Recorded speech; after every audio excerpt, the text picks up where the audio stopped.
So welcome friends, what if Naruto went to Avengers universe and got Harem a girl movie? The war was over and the final enemy defeated, but the cost was heavy. The dead could be counted in the thousands, entire villages having burned and been wiped from existence. Everyone had paid the price for the dreams of a madman, but some had paid more than others. In the center of a battlefield lay the badly injured body of a young man, his golden hair only partly visible thanks to all the blood that was currently covering it. It was only when a lone figure arrived at the scene and rolled him over that you could see almost half his head was missing. "No!" screamed the figure, doing everything in her power to save the life of the man she loved. "You can't give up on me now, Naruto." Deep inside what was left of the young man's mind, a figure was working frantically to save his host. Normally the figure would have been able to heal his host from almost any injury. But their final battle together had taxed even his massive reserves of chakra. As frustrating as it was, they were dying and there seemed no way to stop it. It was only by sheer willpower alone that he was able to keep the boy's heart beating and blood regenerating, but eventually even that would fail. There was a way, a slim chance, but it would require a sacrifice to accomplish, and the fox was afraid of what it would cost him. "Naruto!" bellowed Kurama as he watched the sewers around him crumble. "We can't die like this." They had defeated their greatest enemy, but the final attack had destroyed the entire right side of Naruto's head. The physical injuries could be repaired, that was not an issue for Kurama, but the massive amounts of chakra needed to do it, all the while keeping Naruto alive with so much of his brain missing would require Kurama sacrificing part of himself. The very chakra that he was made from could be used to heal his host, but he would never regain it and would be diminished by the sacrifice. Was he really willing to give up that much of himself for the young man? They had been enemies, unwilling allies, and finally partners and friends. Not since the Sage of the Six Paths had Kurama respected anyone as much as he now respected his host. So, yes, he would make the sacrifice if it meant Naruto Uzumaki would live, but there were some problems to overcome. The first problem, maybe the simplest one to deal with, would be making sure that Naruto came back as the same person he was before. Kurama could do it, he just had to use his own memories of Naruto's life to rebuild the kid's memories. However, that led to the second problem, the fact that Naruto had experienced some very traumatic things over the last few months, and Kurama feared that his own memories of the events would change Naruto for the worse. He thought it might be best if Naruto did not remember those things, at least not right away. Naruto could always learn of them later, from people that could better explain it to him rather than learn it from a jaded old fox who admittedly could care less half the time. Yes, better that Naruto forget those things for now. A head injury was a perfect excuse for not remembering a few months of your life. The third problem, and maybe the worst of the lot, was the simple fact that using that much of his chakra to save Naruto was probably going to cause some major issues for the young man. Not only would Naruto never be normal again, he would be more than human after this was all over. He might very well end up becoming a half-demon or possibly something completely different. Let's not even mention the fact that Kurama could detect there were several strange seals all over the surrounding area, and while he could not see them, he could tell they were still active. He had no way of knowing what would happen when they were exposed to his chakra in such high quantities. "Not that it fucking matters," growled the fox. "I either do it, or we're both dead, not really a choice." Outside of Naruto's mind, a young woman worked frantically to save the young man from dying. She had been forcing her chakra into his head wound for a while now. Thankful that his heart was still beating, but she was exhausted and time was against her. She was losing him, the man she loved, and she could not imagine a world without him. Looking around, she realized there was no other living being near them. No one she could ask for help from, as she felt the last of her usable chakra fade. Leaving her on the verge of passing out, she decided that it was better to die with her love than to live without him. So, gently laying his head in her lap, she pulled a kunai from the pouch on her thigh and prepared to join Naruto in death. The tip of the blade held over her heart, waiting for the instant his breathing stopped so they would travel together. She was surprised when Naruto's hand shot up and pulled the blade away from her chest. "Please, don't do that," said a voice so deep, so malevolent, that she shuddered as she watched Naruto's remaining eye open to reveal that it was red and slitted like a cat's. "If you do that, he's not going to be very happy when he wakes up." "Kyuubi?" asked the young woman, terrified that the demon had finally taken control of the man she loved. "Please, don't take him away from me." "I don't intend to, girl," replied the fox through Naruto's lips. "In fact, I am going to do everything in my power to bring him back." "Why?" Kyuubi seemed to think about that for a moment before answering. "I have only ever respected two people, Naruto and one other. It was not within my power to save the other, but it is within my power to save the kid, so I will." "And what do you get out of it?" she asked, afraid of what the cost of Naruto's life might be. "Nothing," replied the fox as his chakra started to leak from Naruto's wounds. "In fact, I am the one paying the price for this. When this is over, it'll be a shadow of my former self. While he will be something more than he was before, he'll still be him. I can't do anything about that, but physically he will be changed. Now she was worried and asked, how will you change him? Haven't you done enough to him? I wanted to be free, replied the beast, his temper rising. Was that really so much to ask for, to be free and to live a life as I saw fit rather than being caged? Can you honestly say you would not have fought against your jailer if you were in the same position as I? Hanging her head, hating what her answer had to be, she nodded, yes, I would have fought back. Then you can understand that what I am doing now I do of my own free will, sacrificing part of myself to give Naruto back what I have taken from him in the past, said the fox, closing Naruto's eye. Now, let me do what I need to. I suggest you get away from here, as far as you can, because this is going to be dangerous to be near. Promise me that you'll return him to me. Opening his eye once again, Kyuubi looked up at the beautiful young woman. I promise that I won't give up, just like he wouldn't. Now I ask a promise of you. Should I fail, you will not give up either. You will live your life and be happy, because even if I fail, he will be watching over you and waiting for you after you've lived a long and happy life. Promise me this, for his sake. I promise, she whispered, leaning down and kissing Naruto's bloody cheek before slipping out from underneath him and turning to run. Don't you dare give up. With that, she turned and ran. She ran as fast as she could. Which was not as fast as normal because she had already used up all the chakra she could possibly spare. It was a fight, a constant battle, to keep her legs moving until finally she could fight no more and stumbling, she crashed to the ground. Looking over her shoulder she was surprised at how far she had traveled, almost 500 yards if her guess was right. She hoped it would be far enough, but as the darkness claimed her and she slipped into unconsciousness, she prayed to Kami above to return her love to her. Anyone that was watching from a distance would have seen the sudden ball of red demonic chakra that appeared around the body of Naruto Uzumaki. What they also would have seen were 7 seals suddenly glow white and form a second shroud around Naruto's body. It lasted for several minutes before the blinding white light faded, leaving nothing behind. Naruto was gone, as was a large section of the ground around him. All that remained was a crater, roughly 100 yards across and 50 yards deep, but with no trace of Naruto anywhere to be seen. Several hundred yards away from the crater a young woman slept. She would not wake up for a full day, but she would dream.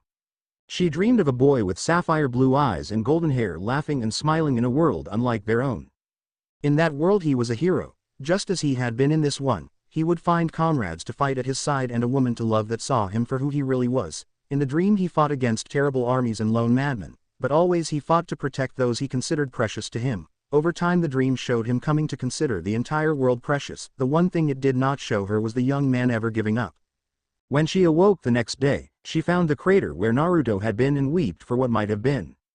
But remembered her promise. She carried the news of Naruto's victory over his enemies back to their village, telling everyone he had died that they all might live. Some took it harder than others, but everyone felt the world was a little colder and darker without Naruto there to brighten it for them. She told everyone that asked about Cuba's attempt to save him and how it had failed, making sure they all realized that in the end the so-called monster had laid its life down attempting to return Naruto to them.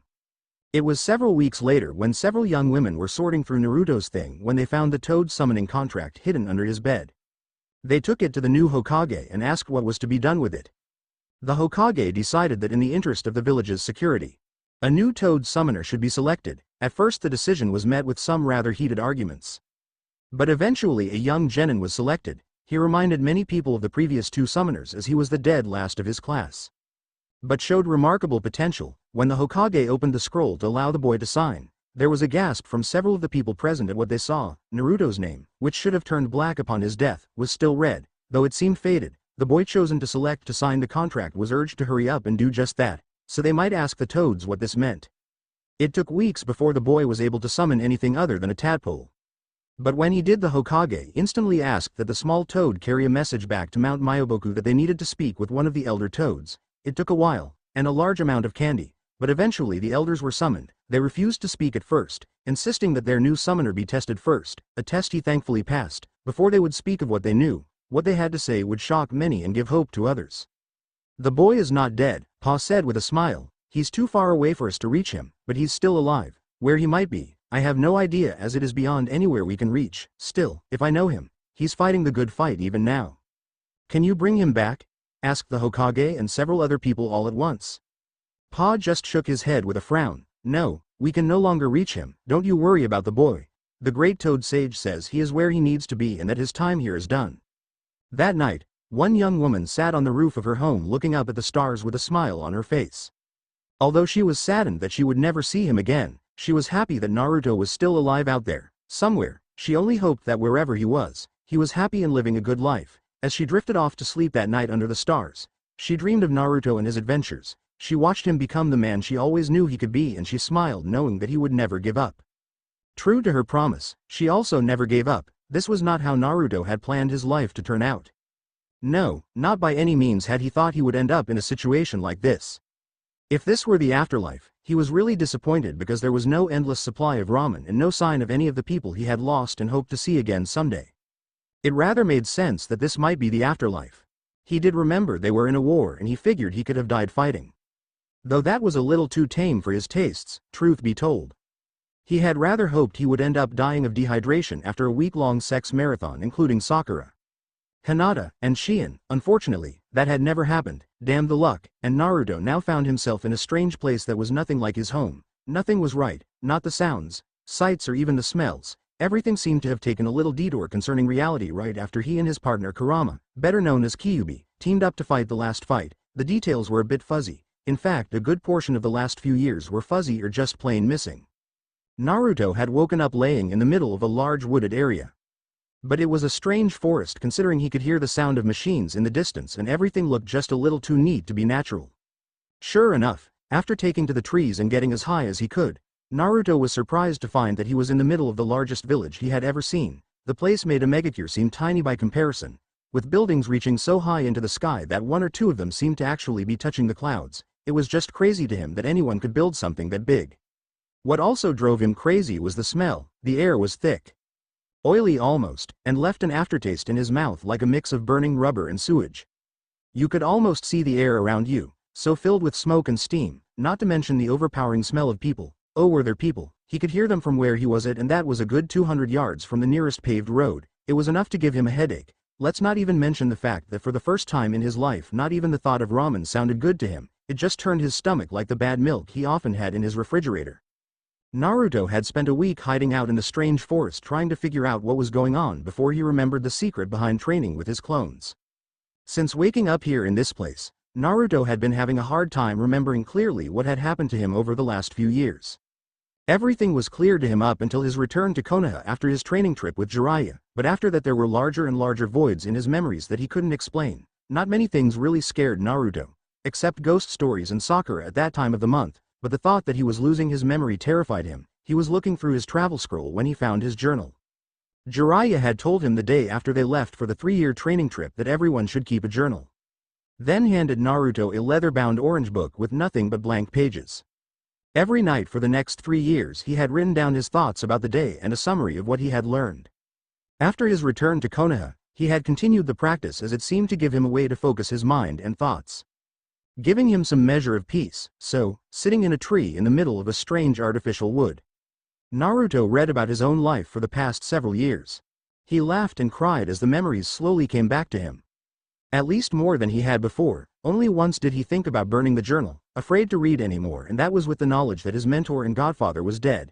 He wept that night, probably the first time he could remember truly crying since he was a small child. When he awoke the next morning he made a promise to himself not to forget Jiraiya and to do everything in his power to make the mon's dream of peace come true. Naruto finished reading his journal, thankful that he had written in such great detail about his training and the things he had learned over the last few years. He sealed the journal away and began planning what to do now. Information was the key, so he needed to learn about where he was and what was going on. Only sending clones out to learn what they could about where he was at. Naruto spent much of the next few days training in secret at night. In that time he learned that this was a much rougher and less polite place than he had ever seen before. Out of an original 50 clones he had sent out to reconnoiter, 5 were shot, 2 were stabbed, 3 were almost robbed by bandits, and 10 were groped by several men and women alike. It was a little scary, to say the very least. Luckily, the second batch of clones had better luck and he was getting an idea of how to act in this world. Not far from his current location the clones had stumbled across an area where the people spoke a variation of one of the languages Naruto had learned during his training trip with Jiraiya. Over the course of the next week Naruto, thanks to his clones, was able to learn the new language and start getting some information about what the hell was going on. It was slow going at first, splitting his time between training himself and having clones hang to look like his friends and the people he had met during his journeys learn the new language. Eventually he felt comfortable enough that he felt it was time he personally stepped out of the woods and into this new world. Once again using henge to disguise himself, Naruto began his new journey. As it turned out, Naruto was currently in a city named New York. In the state of New York, in the country of United States of America. When he got his hands on a map of the place he had nearly shit himself. The place was huge, the city alone was larger than the Fire Country, and when you looked at the bigger map of the country, you could have fit all the known elemental countries on the eastern seacoast of United States of America. The scale was just beyond anything Naruto had ever dealt with before. When he learned that people needed machines to get from place to place in a decent amount of time, he had fully understood that this could not be his world. Several attempts at contacting Kurama for help had failed. It was only when he finally ventured into his mindscape that he figured out why. The fox, or what was left of it, was now about the size of a puppy and was so deeply asleep that even screaming in Kurama's ear had failed to wake him. The other major difference were the pipes that represented his and Kurama's chakra. Where before they had been large, maybe as big around as his waist. Now they were huge, the smallest one he found was wider than he was tall. With all the rest being larger than the largest tree trunks he had ever seen, it was crazy, pure insanity, that he could have that much chakra in his system, but the proof was right in front of him. Oh, and just to add to the madness, he now had two other sets of pipes, one green and one white. He assumed the green ones represented nature chakra and the white ones represented the combination of his and Kurama's, but that was just a theory until the fox woke up and explained it to him. It was another 2 weeks before Naruto realized that as things stood, he was ill-prepared to survive in this new world. The cold hard truth was that unlike his own world, here he was going to need money and identification papers if he was going to function in this new land. Money wasn't a major issue for him considering he had about 500 gold ryo in his wallet, his good old faithful Gamakun, and another 10,000 he had hidden in a seal on the back of his headband. A little research, not the perverted kind, had revealed that pure gold was worth a lot here in this land, and that was going to work out well for him. A visit to a pawn shop and the loss of 20 ryo had earned him almost 4,000 American dollars. Barely half what they were worth, but he couldn't be picky when he was trying to keep a low profile. Thankfully he had taken to the roofs right after leaving the shop, as the owner had sent 2 thugs after him, clearly with the intent to get the rest of Naruto's coins and the month's money back from him. Too bad for them that he was long gone by the time they thought to look up at the roof above them. Naruto was positive he could have handled them in a straight-up fight, but that would have drawn attention he didn't need, so it was better to run and hide for now. As he was still living in the trees of Central Park, that was what the people called the forest in the middle of the city, Naruto only used his money for things he really needed, like takeout food and toiletries. Oh, how he had missed toilet paper and toothpaste. Don't even get him started on bath soap and laundry detergent. The discovery of what a laundromat was still ranked up there on his thanked Kami list. It was while he was doing laundry one night that he met his current employer. Mr. Sasaki owned a small Japanese restaurant near the park that was in serious need of a delivery boy. Now, considering Japanese was a dead-on match for Naruto's natural language and the fact that the old man was willing to pay him cash for his work, the young shinobi felt he was in luck. By the next afternoon he was driving a beat-up scooter around Manhattan delivering food to offices and apartment buildings. This worked out for him because Naruto's first delivery was to a library. Not just any library, but the biggest damned library he had ever seen in his life. By that night he was living in an empty room in the place, and his clones were reading everything they could get their hands on all day long, each hanged into a random person Naruto saw around the city. Jiraiya had told him that knowledge was power, and Naruto was thinking this was a sign from Kami above that it was time to live up to that advice. He read everything he got his hands on. It might have been against his basic nature, but you didn't always get what you wanted. From masterpieces of literature to crappy tabloids, Naruto read it. This world's history? He memorized it. Scientific treatises on the most esoteric theories? He soaked them up. It took him 2 months and more clones than there were people in the city. But he read the entire contents of the library, including several of the rare books stored away from public view. What he learned was both wondrous and heartbreaking, but it was worth it in the end, as at least now he had an idea as to what he needed to do if he was going to live in this world. The first step was to create a background for himself and get identity papers. That wouldn't be so hard if he cashed in a few more ryo and found the right people. It took him another month to make the contacts he needed. Finding the right sort of people was easy, as just like in his world. The underworld figures he needed were always easy to find if you knew where to look. Thankful again for Jiraiya's training, Naruto traded money and favors for the paperwork he needed. He wasn't thrilled with working for crime lords, but with the proper application of skill and henge, he was able to get away with his morals intact and even prevented a few innocent people from having to suffer. In the end, Naruto was the proud owner of a set of identification papers that would at least allow him to rent an apartment rather than living in a dusty old attic. That was when he met her. He had just rented a relatively nice studio apartment in the Bronx and was in the process of moving in when he got ran over by a black and orange blur with long blonde hair and blue eyes. A shouted apology as the young woman ran down the street was all he got out of her that first meeting. But something inside him said he should know who the mysterious girl was. He pushed the thought away until later that day when he was looking at the mailboxes in the entryway. The name listed for apartment 4A, the one right across from his own, was N. Namikaze. Okay. That got his interest considering that was the last name of his father, but it was the little chibi figure next to the name that drew his attention. It was the tiny female figure with the big smile, pigtails, and throwing up a peace sign that really had him wondering what the hell was going on. That night after he finished setting up his apartment and made some ramen for dinner, Naruto climbed the fire escape to the roof. He might not be able to see the stars as well here as he had back in Konoha. But it was peaceful up on the roof and that had to count for something. He had just finished his ramen when he heard someone opening the stairwell access door. Not sure if he was actually allowed up on the roof, Naruto dashed for a shadowy corner and waited to see who was coming. Much to his surprise, it was the same girl that had run him over earlier in the day. What was even more surprising was that he recognized her. Boy, did he recognize her, as he had seen her up close and personal on many occasions. There, the illusion made flesh, was a woman that was the perfect embodiment of his first original jutsu, the sexy no jutsu. She was about his height with long blonde hair, tied back in two pigtails that still managed to hang down to her waist. Her eyes were a perfect match for his own sapphire blue eyes, though her eyes seemed much larger than his own, while his face was harsh and squared off. Hers was soft and heart-shaped, where he was broad-shouldered and muscular. She was slim and shapely, very shapely considering the tight black bicycle shorts and skin-tight t-shirt she was wearing left very little to the imagination. He would have thought the whole outfit was painted on if he hadn't watched the hem of her shirt move up and down as she walked closer to the center of the roof. It was just really freaky to watch a female version of himself that wasn't one of his clones walking around. He watched her for several minutes as she took a seat on one of the brick half walls, looking up at the sky and sighing a great deal. He was just about to sneak away when she started talking. Even with his enhanced senses he could not hear her at first, but then she started speaking louder. He was rather freaked out when she started talking to someone, but a moment later he figured it out. She was talking to her parents and from the sound of it they had been dead for a long time. Something else it seemed they had in common. Well, I got fired again, she was saying, just loud enough for Naruto to hear it. My boss got a little grabby this afternoon and decided the place his hands needed to be was on my ass.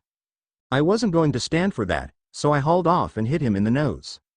Broke the damn thing and had him laying on the ground crying like a little bitch as I tossed my order pad at him and headed for my locker. By the time I was changed and on my way out the door he was screaming how I was fired and would never work for him again. I am not sure. I thought he figured out I quit, but fired works just as well. Looks like I am heading to the unemployment office again. I hope you aren't too disappointed in me, guys. She seemed to think of something as she looked back up at the sky. Oh, and I really need to find the guy the first knocked over this morning. I feel real bad about that, but I was running late and could only say sorry as I ran down the street. I didn't get a good look at him, but he looked familiar, not to mention cute. Mom, I swear, I just saw his back for a moment, but he's got the broadest shoulders I've ever seen. Talk about hot. Naruto was blushing when he heard that, deciding it might be a good thing to make himself scarce before he heard anything that really embarrassed him. Now Naruto was never a firm believer in a kami, or fate, or any of that stuff, and maybe what happened next was their way of saying, yes, we do exist. He was just getting ready to leap off the side of the building and head back to his apartment through the front door when his foot slipped on something and he found himself laying face first on the roof. The shriek that followed his slip was followed a second later by the sound of someone diving behind something. Naruto looked up and found two pigtails sticking out over the top of the wall the girl had been sitting on a moment before. You know, I can see you, he said with a chuckle as he sat up. I am really sorry I scared you. See, I just moved in today and didn't know if we were allowed up here, so I kind of hid when I heard you come up. You were having a private moment and I didn't want to interrupt, so I was just going to leave and let you have your privacy. Unfortunately, my feet decided I needed to lay down and forgot to mention it to my head. Sorry. This all tumbled out of his mouth in one long exhalation as he was sitting up and rubbing the back of his head, feeling more than a little embarrassed. Basically, I am an idiot, and I am sorry. I'll go. Wait, she called as he got up and turned to leave. Who are you? Turning back around with a look of embarrassment, Naruto replied, sorry, forgot the manners my ba-chan tried to teach me. My name is Naruto, Naruto Uzumaki. Like I said, I just moved in today. I think we actually met this morning, though you were in kind of a hurry at the time. The young woman finally stuck her head up to look over the half-wall, allowing Naruto to get a better look at her. He noticed her pigtails were set above and a little behind her ears. Giving her a young and innocent look, he also noticed that her bangs hung down, almost completely covering her eyes, which made him think she was hiding behind them. She had a cute little nose that almost begged for someone to kiss the tip. She wore a little frown on her full lips, which Naruto noticed were a natural dark pink. All in all, she was the most beautiful woman he had ever seen. Part of his mind reminded him she was a dead ringer for himself when he used the sexy no jutsu, which the only thing that kept him from falling in love with her right that very moment. "I am really sorry about that," she said, her voice sounding like something an angel would be jealous of. "I was running late. I really didn't mean to knock you over." "Hey, I've been late a time or 12 myself, so no worries," Naruto instantly replied, wondering why his cheeks felt warm when she smiled at him. "How about we start over? Forget about this morning and tonight." Walking over and out into the moonlight, Naruto held out a hand to the young woman with a warm smile on his face. "Like I said, I am Naruto and I live here now. What's your name?" The young woman gasped when she saw him, her cheeks getting darker in the moonlight as she stood up and took Naruto's hand. "This is going to sound odd, but we've almost got the same name. My name is Naruto Namikaze, and it's a pleasure to meet you, Naruto." "Namikaze?" he asked, going pale at the sound of the name. "My father's last name was Namikaze." Naruto looked a bit shocked by that news, saying, "Wow, I thought it was just a made-up name? You mean it's a real family? Do you think we are related?" Probably not, since I think my dad's family was from an isolated village in Japan," replied Naruto, once again wondering about the chances of her being a female version of him in this world. "Still, we can be friends, so that's got to count for something, right?" They spent several hours up on the roof talking that night. They shared bits and pieces of their lives, surprised at how much they had in common, and while Naruto could not tell her all the details of his life, he could share some of it. As it turned out, they were both orphans as he had thought. Naruto's parents, Shinji and Orihime Namikaze, had been killed when she was only a year old. The family had been living in Hawaii since shortly before Naruto's birth and had decided to vacation in New York shortly after her first birthday. Unfortunately, there had been a car accident and both her parents were killed. As she had no other blood relations, Naruto was put into foster care until she was old enough to apply for emancipation when she turned 16. As she had money from her parents to live on, she had moved into the apartment she still lived in and finished of high school locally. After graduation, she had received a scholarship to attend Long Island University, majoring in dance and theater. Unfortunately, even though she was able to live off campus and save money there, her scholarship had been cut due to the budget and she was having to work nights in order to pay her tuition. At the rate she was going now, she feared she would have to drop out as the money from her parents was going to run out soon, and then she would have to work just to afford rent. Forget about school. Naruto, in a rare moment of understanding, hugged Naruto when she started to cry and found her sudden grip around his waist to be tighter than anything Tsunade or Sakura had ever managed. As she collected herself, Naruto told her about his history.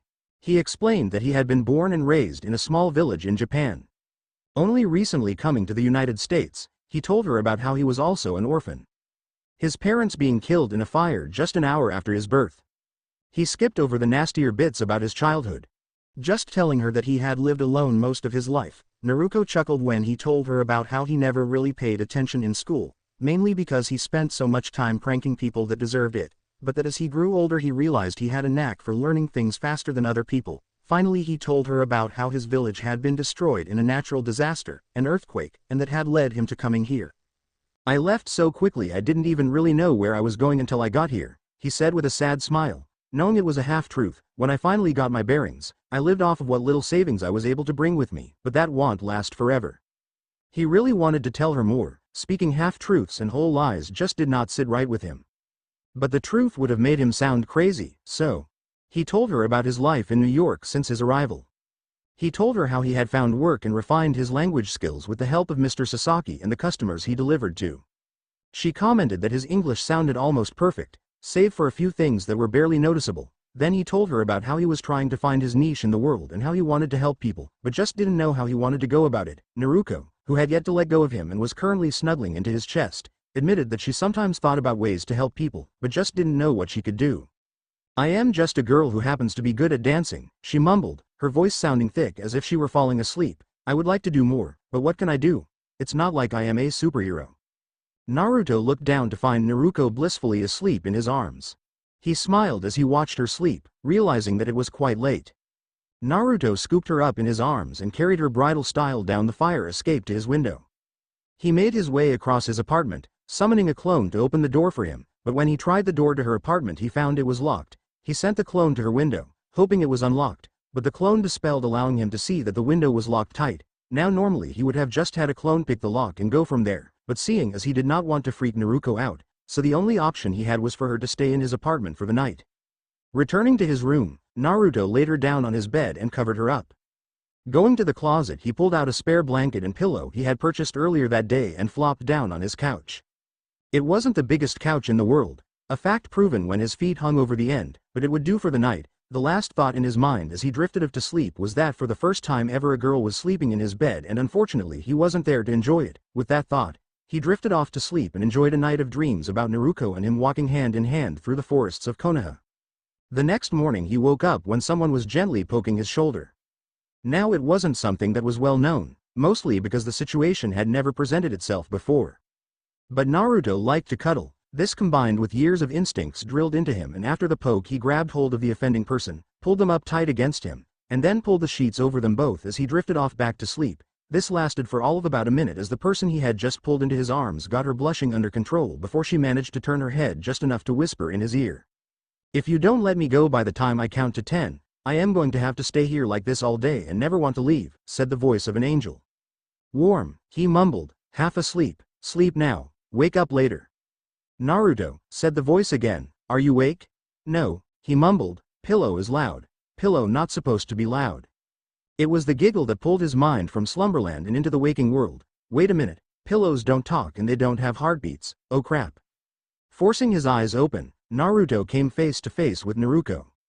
The fact she was so close to his face that he could count her eyelashes was a bit startling. Add that to the devilish grin on her face, not to mention the very pretty blush. And he was fairly certain he was about to catch hell for this. Oh, did he forget to mention that one of Naruto's very long and shapely legs was currently laying across his hips and that his little buddy was awake and standing at attention? Not helping was the fact he had one hand resting on her thigh while the other was wrapped around her waist, meaning her rather ample chest was firmly pressed against his side, not helping the current issue with his little buddy. "Please, don't kill me," he begged as he slowly removed his hands from their positions. "I plead stupidity and being a rather sound sleeper for anything I may have done, sorry." "Oh, I don't know," cooed Naruto, "I've rather enjoyed it, so far. I do have a question for you. Why am I in your apartment and why did I wake up in your bed?" The fact she had not moved from her current position. In fact, she was now resting her head against his chest on which she was tracing little circles with her fingers just confused the hell out of him. After a moment of thought, a tiny little sliver of time, he wrapped his arm back around her waist, though he did not put his other hand back on her thigh. Instead he laid his free hand on top of hers, stopping her from tracing those little spirals when she entwined her fingers with his. Once again, that little part of his mind that worried about things warned him that she was a dead ringer for himself as a woman, though he instantly ignored it. "You fell asleep on the roof last night and your door was locked when I came down," he explained, enjoying the smell of her hair. "You seemed really out of it, so I just put you in my bed and crashed on the couch." "I guess that makes sense," she murmured. "It's kind of my fault since I locked the door before heading to the roof." "But if you locked the door, how are you going to get back in?" he asked. "No offense, but you don't really have any pockets in those shorts." Naruto giggled, letting go of his hand for a moment before sliding her hand down towards his waist. For a moment he thought she was going to do something he wasn't sure he was ready for, but secretly really wished she would do. While she did not do what he thought she was going to do, he did feel her hand move between their hips for a moment before she brought it back up and showed that it now held a single key. His mind wandered to where that key must have been based on where she had just pulled it from, and he envied that key. "You're right, I don't have pockets in these shorts," she explained with a little giggle. "That doesn't mean I didn't have someplace to keep my key." The two of them talked for a little while, curled up on his couch and speaking in whispers. Naruto secretly wondered if this was what having a lover was like. Quiet moments spent together with no intention of doing anything else other than just being together. He had never had something like that before, not that he could remember at any rate. There were a lot of blanks in his memory that seemed to grow larger and larger after meeting his mother when he originally defeated Kurama. He knew he had won the war, but it was the details like who he had fought and how he won were a complete blank. So, for all he knew, he had at some point had a moment like this before, but with Naruto at his side at the moment he realized it just didn't matter. Eventually they said their goodbyes for the day, agreeing to see each other again that night. Thankfully it was still early, so neither of them had to skip work or classes. As Naruto left, she kissed him on the cheek before closing the door to her apartment, leaving a blushing Naruto in the hallway with a grin on his face that did not fade all day long. Sure, there had been the occasional woman in his life that teased him. Some were actually rather blunt about what they wanted, like Shion. The problem was, Naruto was clueless back then, and considering how his life had been going in his own world, he probably would have remained that way until some young woman beat him over the head and forced him to realize what was going on. It was only coming here, to this strange new world, that had forced him to grow up and open his eyes. It was amazing what someone could learn from reading and with the vast number of books his clones had read for him. Naruto had learned a lot. He had learned how to be a better person than he had been before. Most of all, he had learned that women might find his naivete to be cute at first, but eventually you either had to step up and make a move or you were going to end up alone. He might not be the man he wanted to be, yet, but he had a chance for a new life and he wasn't going to waste it acting the clueless buffoon. That night Naruto made dinner for them in her apartment. It was a cozy little place that seemed to fit her perfectly. Not to mention he loved all the orange she seemed to have all over the place. It was only when he saw a picture of her parents, a tall man with sandy brown hair and a shorter woman with blonde hair and blue eyes, that he let out a little sigh of relief. Glad her parents hadn't looked like his. The thought that she might be this world's version of him had nagged him all day. But now it just seemed like dumb luck about her looks and name. Add the fact that when she invited him over she had been wearing a rather form-fitting knee-length black skirt, a tight white blouse with the top 3 buttons undone to reveal a hint of cleavage, black stockings that had a seam running up the back, and black high heels. Yeah, he was really glad her parents looked completely different than his, because the thoughts going through his head should never, ever be about someone that could be related to him. Thank Kami, he mumbled as she walked over and grabbed them something to drink, the sway of her hips nearly making him drool. Things kind of settled like that for a while. Naruto and Naruto would alternate nights at each other's apartments making dinner and just hanging out. By unspoken agreement they had not really taken their relationship past cuddling and the occasional kiss on the cheek. Both felt the other was the missing part of them they had always been looking for. Months passed like that and it was almost a year before things changed. As things always do, Naruto had attempted to get into college, hoping his fake identity would hold up and allow it, but when he saw the type of information they wanted he had been forced to give the idea up. This led to him spending more and more time training while Naruto was at school. His clones had never stopped training, but now he spent several hours physically training each day as well. Oddly, he barely had to work at all to keep his body in top condition, as it seemed his body was just faster and stronger than it had ever been before. In fact, if he had to gauge his physical condition now he would have to say he was well past cage level. Each day he pushed a little harder and each day he was surprised to discover that things he had once struggled with were quite easy for him now. His speed was phenomenal, exceeding anything he had ever achieved before. As for his strength, he kept trying to find his physical limit, but had yet to really find one. He quit trying one night when he attempted to lift a parked car one night and found it to be quite easy, almost too easy. The only thing he noticed was the slightest pull on his chakra, almost as if his subconscious mind was channeling chakra to his body without him having to focus on it. It was 2 nights later when he found something to test himself against. Naruto was working a double shift because the other delivery guy had quit that afternoon. Mr. Sasaki offered Naruto time and a half, plus a bonus for every on-time delivery if only he would cover until the old man could hire somebody new the next day. After agreeing, Naruto called Naruko to explain he wouldn't be home till late and that she should wait up for him. It was his last delivery of the night to a guy working at the Apollo Theater and Naruto wanted to get it done as quickly as possible because he had a bad feeling. He was just leaving the Apollo when his gut told him he was in deep shit. Sure enough, the biggest and ugliest thing he had ever seen suddenly started wreaking the place. The creature, he sure couldn't call it a guy considering it only barely looked human, started attacking anything that moved, whether it be people or cars. Moving as fast as he could, Naruto started grabbing people and moving them to safety. Twice he had to jump in front of cars that were flying towards innocents on the street. Surprisingly enough, the cars did no damage to him. Other than tearing his clothes in a couple places, he was starting to get pissed when something hit the ground behind him. A moment later another huge creature crawled out of the ground and attacked the first creature. Naruto backed off that point, not wanting to get between the two. Instead he sped around the area making sure no one got hurt, never realizing that the whole thing was being watched from multiple angles by several different government agencies. By the time Naruto made it home that night he was a wreck. At last count he had saved over 200 people from being crushed. Burnt, or worse. He had eventually made about 50 clones to help him contain the damage before he went to find the 2 creatures that had caused all the chaos in the first place. It was all over save the crying when he did find them. So with the fight over he took to the roofs and hurried his way home. Calling Mr. Sasaki and explaining that his scooter had been destroyed. Naruto hoped the old man wouldn't fire him. Thankfully the whole thing had been on the television. So his boss accepted the story and stated he would rather Naruto be alive and the scooter dead rather than the other way around. Unfortunately, that's when he walked in his door and found Naruto crying on his bed. It seemed she had also been watching the news and knew Naruto was in that area. The fact his clothes were shredded but he was still in one piece was enough to satisfy her that he was alive, but the kiss she gave him was what really confirmed it. That night after Naruto had fallen asleep in his arms, Naruto began to think about what he wanted from this new life. So far he hadn't really done much, other than learning to drive a scooter and delivering a crap load of Chinese takeout all over the city. It struck him that as he often had in the past, he was wasting on opportunity to be a better person. He had read the entire contents of the New York Public Library, but had he really done anything with that new knowledge? No, he had ignored most of it, focusing only on the things that could be used immediately. He was being a knucklehead again, and this time he had no one to blame for himself. It was no wonder people had grown frustrated with him in his younger years. He kept overlooking the fact that he was only as skilled or as weak as he allowed himself to be. Right now, he was weak because he had not used the tools he had available to himself. As he looked at Naruto, mesmerized by the sight of her, he realized that he wanted to be more than he had ever been before. He wanted to be a good man, not just a boy with potential. "I am going to get better, Naruto," he whispered as he finally closed his eyes and began to drift off. "I've got a reason to, now." Naruto's point of view. This point of view inspired by Hello, performed by Martin Solveig and Dragonette. Naruto was leaning up against the door, listening until she heard the door across the hall close before she squealed and started jumping around the room.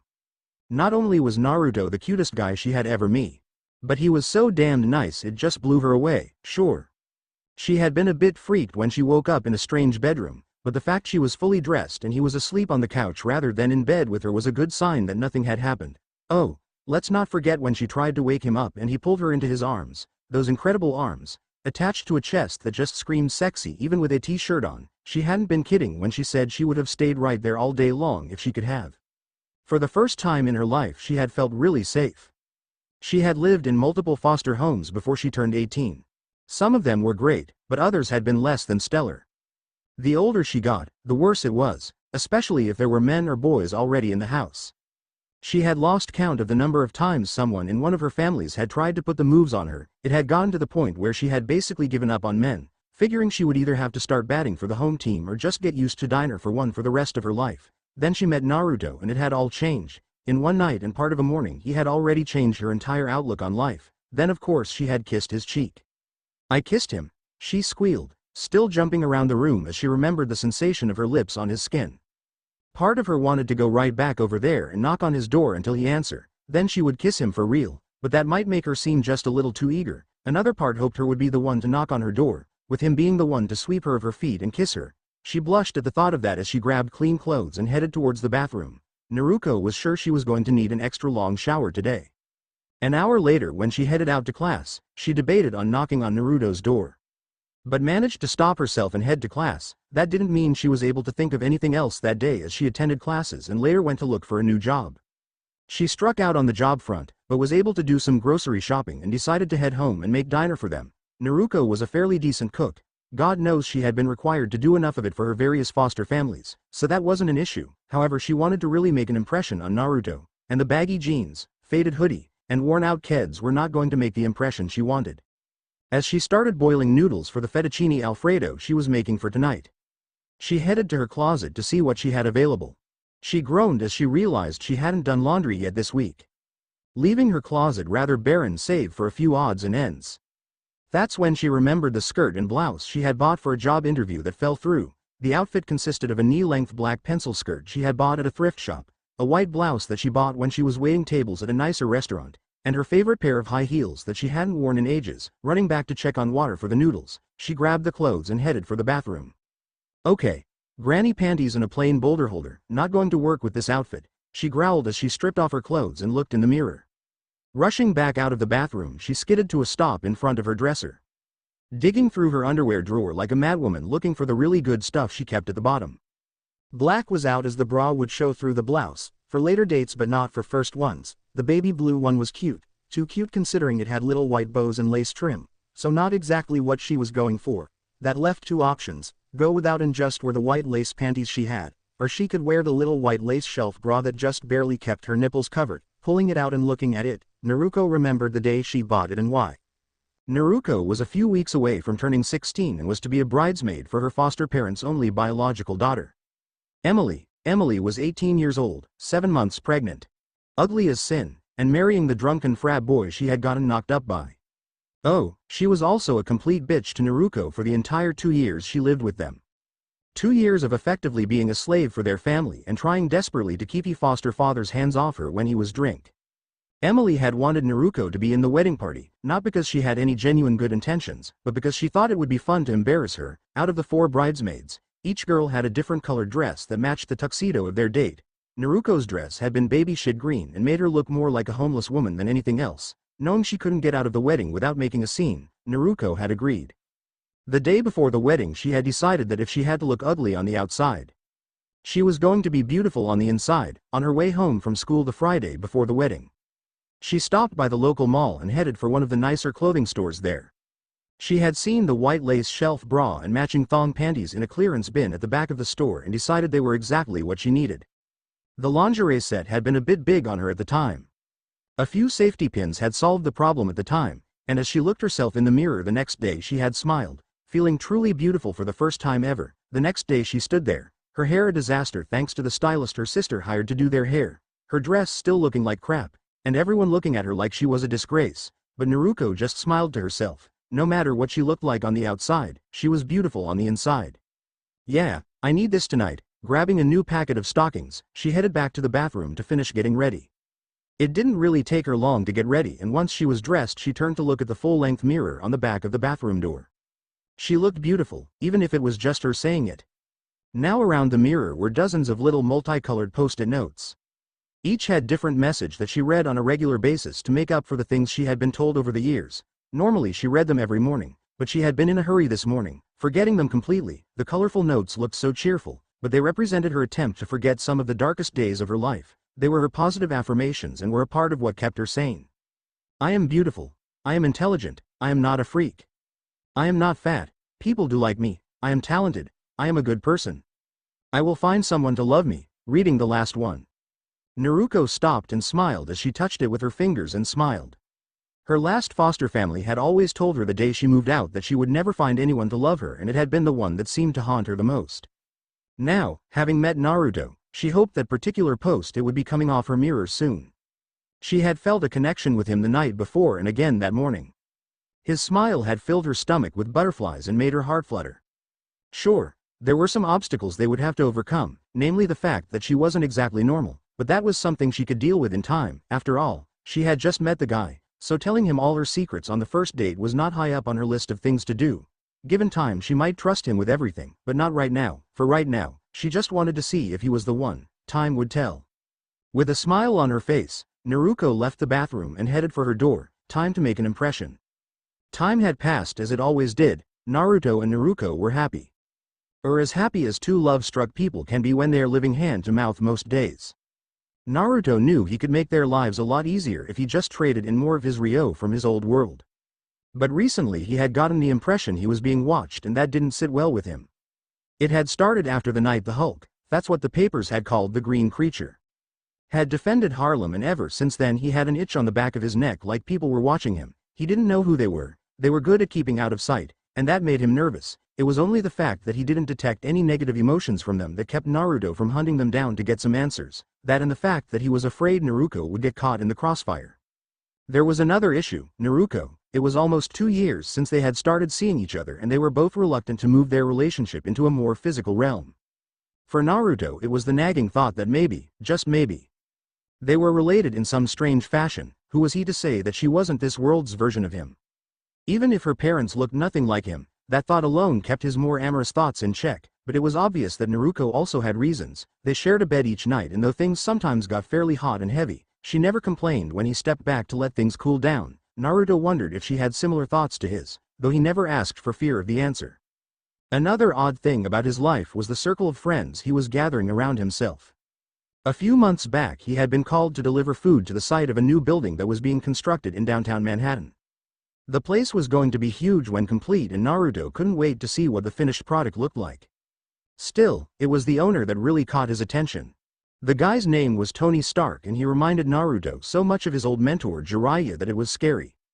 One delivery and a short conversation led to another delivery and another conversation. Soon Naruto was introduced to Tony's assistant, Pepper Potts, a very lovely young woman that in many ways reminded Naruto of Shizune, Tsunade's student and assistant. Soon Naruto and Naruto were being invited over just to hang out with Tony and Pepper, who seemed to be tiptoeing around each other and the obvious relationship they were heading towards. Life was strange, but good for Naruto, at least until he accidentally drew more attention to himself. At first he thought it was just a random event, but later he would understand that the events of that morning put him firmly in the sights of a rather secretive government agency. What happened was Naruto was delivering food to some guards in an unnamed government building. The guys were regulars and Naruto always shared a joke or two with them before heading off to his next delivery. That day things were a bit different as just before he could leave an alarm went off in the building and people started rushing around like crazy. Not wanting to get caught up in the situation, Naruto turned to leave when a young man in a t-shirt and khaki pants ran into him.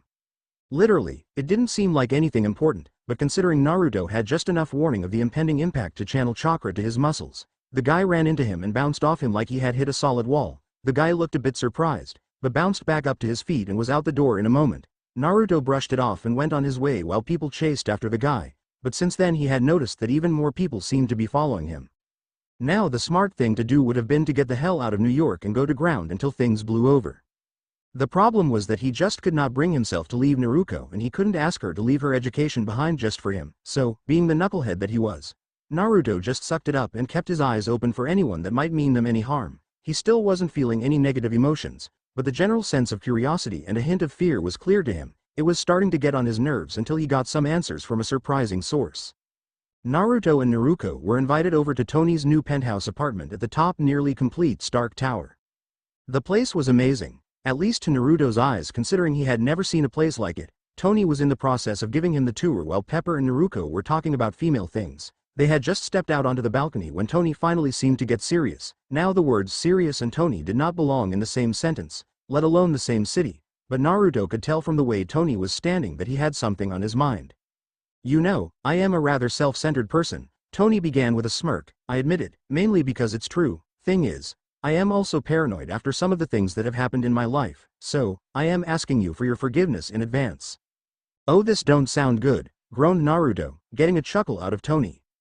Yeah, it's really not, admitted Tony with a sad smile. Naruto, I like you. You're a good guy. Problem is, in my experience, good guys aren't always what they seem to be, so I did some digging. Naruto sighed, taking a sip from the coke Tony had given him earlier. Let me guess, that digging had to do with me? Tony nodded, leaning against the railing of the balcony and looking out over the city. Yep, you guessed it. Imagine my surprise when I discovered that you don't really exist. Sure, you've got some really good fake documents, but they only go back to a little over 2 years ago. Before that, nothing. No medical history, no school records. Nothing, just a blank. I checked the records in Japan. Still nothing. I checked immigration. Nada. You're a ghost and that means you are one of two things. Either you're a spy sent to keep an eye on me and what I am doing, or you're an illegal immigrant. Now, just between the two of us, I am hoping you're just an illegal because I can fix that for you, but if you're a spy then we're going to have some problems. It's only the fact I've seen your name mentioned in a few government reports, all of which say you are not a threat. That's kept me from having you tossed out of the building and possibly country. Damn it, Tony, couldn't you just leave things alone? Asked a frustrated Naruto as he leaned back against the railing, looking in through the window at where Naruto and Pepper were chatting on the couch. No, I am not a spy, but I am here in this world illegally, if that's what you want to call it. World? Asked Tony, not country, but world? That explains a lot. Fuck, I didn't mean to say that, groaned Naruto. Fine, you want the truth? I'll tell you the truth, or at least as much of it as I know. Naruto told Tony everything that he could remember. He told him about his own world, a world in which technology took a backseat to the power of chakra. Then he told Tony about his life, the ups and the downs. But especially about his life as a shinobi. He skimmed over the war. Mainly because he couldn't remember most of it. Before he got to the bits he was only guessing about how he knew he must have been injured during the last battle and how something had happened to send him to this world. Naruto then gave Tony all the details about his first few months in living here in this world and how eventually he had met Naruto and decided to settle down, even if he did still train like crazy at night. Another world, mused Tony, similar and yet different than this one, maybe even a different version of reality, the possibilities for study. I'd say you were nuts if I hadn't suspected something like that from some sensor readings I took of you the last time you were here. subtle variations in the quantum-level harmonics. Great, the pit just gets deeper and deeper, sighed Naruto before cutting Tony off. Next you'll tell me you took DNA samples as well. The rather embarrassed look on Tony's face answered that one is the man tuned to Naruto. Okay, so I am a jerk and I already admitted I am paranoid. Sue me. No, wait, you can't. We got to fix that. So, the DNA results were interesting, to say the least. You've heard of mutants. Naruto nodded, rather afraid where this was going as Tony continued. Mutants have a 0.5% variation in their base genetic code that causes their abilities to manifest. You on the other hand have a 1% variation in the DNA that matches a human. However, you also have about 50% more genetic material, and no traces of junk DNA anywhere. You're human. At least your body appears that way, but you're like what humans could be after a few million years worth of evolution. Is that a good thing or a bad thing? Asked Naruto, rather worried about the answer. Tony shrugged, turning back to look over the city again as he spoke. Well, it's different, that much I can tell you. I had Jarvis run numerous tests and the results were amazing. You've got the ability to regenerate from almost any wound that doesn't kill you instantly. Hell, even then I am not sure you wouldn't regenerate over time. Don't even get me started on aging. Jarvis ran the tests several times and they all point to the fact you are going to live a very long time thanks to your cells regenerating perfectly each time. Lovely, groaned Naruto as he looked inside at Naruto. I'll get to outlive everyone I love and care about, not exactly something I am looking forward to. Tony turned to look inside and smiled sadly. Can't imagine you would like that bit, but given your abilities, most of which I can only guess at, I can tell you one thing that might give you some peace. Yeah, you going to tell me that you found a way for me to go home? 'Cause that's not exactly what I am looking for right now, replied Naruto with a dry tone of voice and a frown.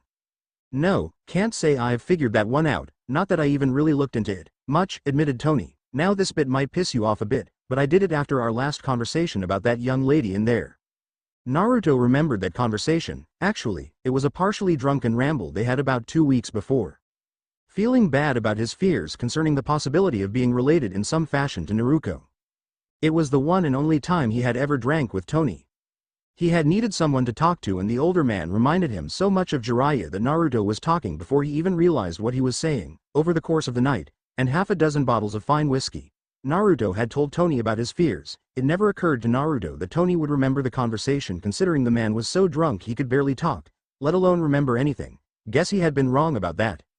Jarvis reminded me the next morning about a promise I made to you, Tony continued. I had promised to find the answers for you, which directly led to me gathering a sample of your DNA off the glass you were drinking out of that night. A few nights later when you were both here, I did the same with Naruto. Fuck, Tony, roared Naruto. Glad the glass in the windows was soundproof. You had no right to do that to her. Sure, I was an unknown, but she's just a normal woman. What gave you the right to do that? Holding up his hands in surrender, Tony nodded. I know, I am an asshole. Comes with being a genius with an ego the size of this building. Well, larger than this building, but that's besides the point. I promised you I would get you an answer and I did.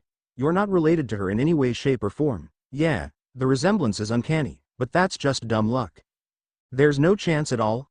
Asked Naruto, feeling a bit of hope in his belly. Tony shook his head with a smile. None. Yes, cosmetically you look the same, but inside where it counts you are as different as can be. Thank Kami. Exclaimed Naruto with a smile from ear to ear. Okay, I can cut you some slack after that news, but I am still a bit pissed. Good, because I've got some more news for you that will probably use up that slack and then some, Tony said as he walked away from the balcony and closer to the window. She may not be a blood relation, but she is a mutant. I don't have a clue what her power may be, or if she's even aware of it, but she carries the X gene, that I am sure of.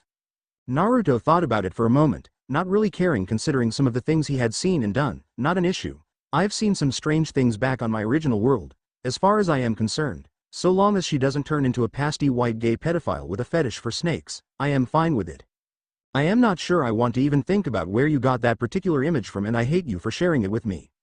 Tony groaned, shuddering slightly. However, I think that young woman in there is going to be very happy about your views on the matter when she finally does share her secret with you, or discovers her powers for the first time. Meanwhile, Jarvis, get those papers finalized for Naruto. I want a full background, documentation, and paperwork ready to go by the end of the night. Also, give him copies of the shield reports we found on him. Yes, sir, replied the snooty British accented voice of Tony's computer system. Shall I give him a suitably clean background or something more notorious, much like your own infamous past? Wow, even your computer system knows you're an ass most of the time, complimented Naruto with a smirk. How does it feel that even an inanimate object holds you in contempt most of the time? Oh, it's just dandy, was Tony's dry reply. While Jarvis gets you on a more stable footing, I wanted to tell you I'll be heading back to Los Angeles tomorrow. I've got the Stark Expo starting in a few days, then a few other things to deal with before coming back here for the official ribbon cutting. Naruto glanced over at his friend, jerk that he could sometimes be, and nodded. Be careful, Tony. I've got a bad feeling about something. I tend to follow my gut instincts, comes with my training, and it's telling me that things are going to go bad, soon. Could also have something to do with the fact you smell like metal and sickness. Tony looked a bit shocked at that announcement. Buddy, pal, slightly creepy friend, what does that mean? Naruto looked over at Tony, noticing that the older man was sweating, just slightly. Your sweat smells like metal. Like that thing in your chest. Your pupils are slightly dilated, your heart rate is increased, and your reaction time is slower than normal. I first noticed it when I brought the food over the other day, but it's worse tonight. Huh, what you know, turn around is fair play and a bitch, chuckled Tony. Okay, you told me your secret, so I'll tell you mine. The palladium in my little personal arc reactor is slowly poisoning me, slowly but surely. My blood is turning toxic. If I can't find a solution, it's going to kill me within a few months. The use of the Iron Man armor seems to be accelerating the process, added the voice of Jarvis. So, stop using the armor, Naruto advised. Tony scoffed at the idea, turning back around to look out over the city. No can do, my fishy friend. Naruto growled at that. I knew you would figure that out eventually. It's actually Maelstrom, like the storm. Nah. I like fish and the way you're looking at me reminds me of a shark I ran into last month. Seriously, Tony, no one needs a dead hero, said Naruto, ignoring Tony's attempts at changing the topic. I don't need a dead friend. I need a living one that will have my back, just like I'll have his. You need a bodyguard. I'll be your bodyguard till you figure this out, but stay out of that fucking suit till you do. Tony sighed, finally turning to Naruto with a sad smile. The amount of time I spend in the suit as opposed to out of it really doesn't change anything. Unless I find a cure, I am going to die one way or the other. It's just that simple. No, life is never that simple, countered Naruto. It may look like it is, but if you look underneath, there is always something more you haven't seen before. Well, then I guess I am taking you up on your offer, replied Tony with a smirk. I may not need a bodyguard, but if you can see something I can't, then you're hired. Whatever, Naruto said with a chuckle, before remember something. So, tell me about this shield. Naruto thought Tony was joking until an hour later when Pepper provided him with papers to sign, showing that he was now an official employee of Stark Enterprises. The downside was he was going to be leaving with Tony and Pepper in the morning while Naruto stayed in New York to finish the last month of her classes for the semester. The upside was Tony offered them a suite in Stark Tower, right below his own. Naruto was so excited she pounced on Tony and kissed his cheeks several times, much to Naruto's annoyance and Tony's enjoyment. Only the fact Tony kept his hands as far away from Naruto's body as possible kept the man from getting his ass handed to him. Several hours later, Naruto was lying in bed with Naruto in his arms thinking about everything that had happened that night. Tony's revelation that Naruto was a mutant came as something of a surprise. But with the number of bloodline users Naruto had met over the years, it really wasn't that big of an issue for him. The fact that there was no chance of them being related was a massive weight off his shoulders.